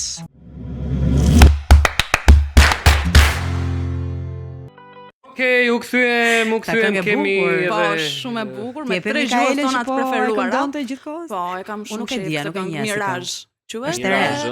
Në fillim më ka pëlqyer vetëm prej faktit që kishte tekst edhe frëngjisht, edhe spanjisht, edhe italisht. Na thuaj një pjesë Pastaj nuk e se këndova kuptova fare. Jo, nuk Po vi ti e dot në di Tiranë për profesor. më Nuk e këndoj, jo, jam e turpshme, nuk Kishte këndoj. dëgjova një kulpa atje, po Me lanë domethënë kaq më mjafton që ta Estu kulpa asje. Estu culpa që nga Ma, jo, Maldito, shijoti. pero che hiciste? Pero che hiciste Francesco. që nga ato këngët kështu me tradëtira me gjëra. Jo, Kush i fare. kanë spanjollët? Ah. Po s'patë Nuk është çik e tillë. drama aty në çik telenovel. E shohim pastaj tek. Duhet. Megjithatë ne nuk do qëndrojmë te telenovelat sepse tani do qeshim. Qeshuriçik. Tani un kam zgjedhur sot një barsalet që ka të bëjë me një burrë dhe me një grua. Gjithmonë ka një burrë Gjithmonë. këto barsaleta. Doja ta- Gjithmonë. Sot pas ka dhe një Në grua. fakt duhet ta thoja që dje me që se ishim pas Shën Valentinit, po thash po i thye rregulla, tash po e them një ditë më vonë, e kupton? Francë. Duke Po. jetuar Detajist, rrezikshëm. Unë rebeli pa kaos, Duke kot, thyer duke rregull. bërë kështu. Tani, ishte një burr I cili nuk donte të shkonte me qamet e doktori. Se kishte shqetësimin, thoshte gruaja, ore shkoti, ç'a do mboj doktori mua apo Ishte Tiranës. Ishte në Tiranë, po ç'a do mboj. Ore shkote doktori, tha vizitohu sepse ke shqetësime. Okej, dëgjoi gruan edhe shkonte doktori, shkojnë të dy te doktori. Edhe burri, edhe gruaja, edhe futet doktori, ky burri te doktori. Edhe doktori te burri, po pak më vonë. Gruaja ndonjë jashtë, e vizitoi doktori këtë burrin, e pa mirë, I tha çfarë shqetësime, se bla bla bla, kështu me radhë. Del nga mjeku dhe ky doktori thërret gruan. Tha ky që ka serioze, tha ky burri përderisa po thërret gruan time atje në zyrë, do t'i thonë ndonjë gjë që Ika, mua tha. nuk do ma thoshte dot, nuk guxonte. Edhe shkon edhe I thot gruaja, çfarë ka? I thot Shkoj, thot, nuk ka ndonjë gjë shqetësuese burri juaj, thot zonjë, thjesht ka nevojë për pak kohë që të marr veten, e kam shumë nervor, I tha, është Psikologjike. Po, është I stresuar shumë, I tha, megjithatë në këtë marrjen e vetes së tij do ndiko shumë, I tha, si do Ndikon ndikoj, gruaja. po, si tha, po ti duhet ta ndihmosh shumë, I tha patjetër. Po pse I tha? Po shkoj tha, në mëngjes I tha, ai ti zgjohu pak më përpara, I tha që t'ja bësh gati të gjitha gjërat me kujdes, I tha me qetësi, atë mëngjesin do t'ja bësh shumë të bollshëm. Aha, I thoshte gruaja, po drekën I tha do t'ja bësh shumë të bollshme, do kushtosh nëse tani të merrte 1 orë I tha dreka për ta bërë 2 orë I tha 3 orë madje me qetësi, të gjitha gjërat që atij I pëlqejnë edhe kështu me radhë. I thoshte gruaja, edhe ndark I tha. Duhet t'rregohesh I tha më e sjellshme I tha, duhet ta lesh atë të shikoj televizion, të shikoj futboll I tha, të shikoj gjitha sportet e tij të preferuara. Harroj telenovelat I tha një farko. Kjo shikonte kështu. Po divorcin kur e donte ky. Po pra, e vazhdonte dhe I thoshte të njëjta gjëra kur të vinë shoqet në shtëpi I tha, shkoni nga dhoma tjetër ose mos I thirr fare në shtëpi I tha. Ai duhet të ketë qetësi I tha, duhet të ketë gjithë atë si thua rehatin e mundshme dhe kështu me radhë. Si sot. I thoshte kjo gruaja, domethënë unë duhet t'ja bëj gjitha këto. Po I thoshte ky, kështu që ke parasysh I tha sepse çdo gjë, shërimi I tij varet nga ti I tha, po. Okej, tha kjo, edhe në këtë moment del jashtë aty tek ku po e priste burri vet I tensionuar. Si foli fare. Edhe I vajti Dua atje. divorcin e tha. I vajti atje edhe I tha, "Hej tha, çfarë tha doktori? Çfarë kam?" E pak I tha, "Do vdesësh." Kjo është barzaleta për sot. Pse më ka pang gjithmonë sa herë ti tregoni barzaletin. Dhe I qesh më vonë, pra trembem në fillim. Pastaj qesh. Si të pëlqejnë ty në Ada, unë I kam me plot twist të gjitha barsaletat e mia dhe Gjithmonë mos më fundi shani sepse është është një komplet term ndryshe. kinematografik ky plot twist me kështu. Plot twist ma bëj dredira. çik shqiptës, thjesht fjala është për plot twist. Plot Me twist. kthesa të befasishme të skenarit. Që kemi për llogara, Po. okay. Okej. Japim fituesin për ditën e sotme E për quizin. japim. Po. Në mëngjes në këtë vend hahet çokoladë, konsumohet çokoladë dhe është pikërisht Zvicra. Fitues është Titi me numrin që mbaron me 235. Ta gëzosh, Titi. Ke fituar një kupon në vlerë 50 euro nga Sweet Spot. Dhe një informacion I shkurtër për çokoladën në mëngjes. Ndonjëherë njerëzit në Zvicër han çokoladë të shkrirë në krepa, croissant ose recet çokolade në mëngjes, sidomos në fundjavë apo si një trajtim I ëmbël. Por në ditën normale të punës, ushqimet e ëmbla të rënda si çokoladat e plota nuk janë pjesë e zakonshme e një mëngjesi tradicional zvicerian. Megjithatë, ata njihen për çokoladën më të mirë që prodhojnë ndonjëherë. Për ata që kanë qenë në Zvicër ose kanë patur rastin kanë konsumuar një çokoladë zviceriane, e kanë idenë se për çfarë po flas. Un kam vizituar fabrikën e çokoladës në Zvicër dhe jam shumë e lumtur për këtë, kështu që bravo këtë quiz.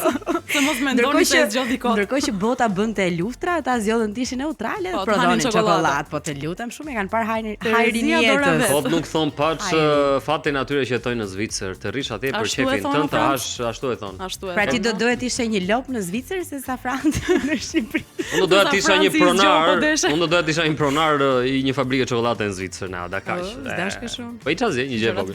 Atje ka plot shqiptar. Kështu. Është një ditë si diet. Arritëm në fund më. Prit më. Arritëm. Iku koha kështu si pa gjë të keqe.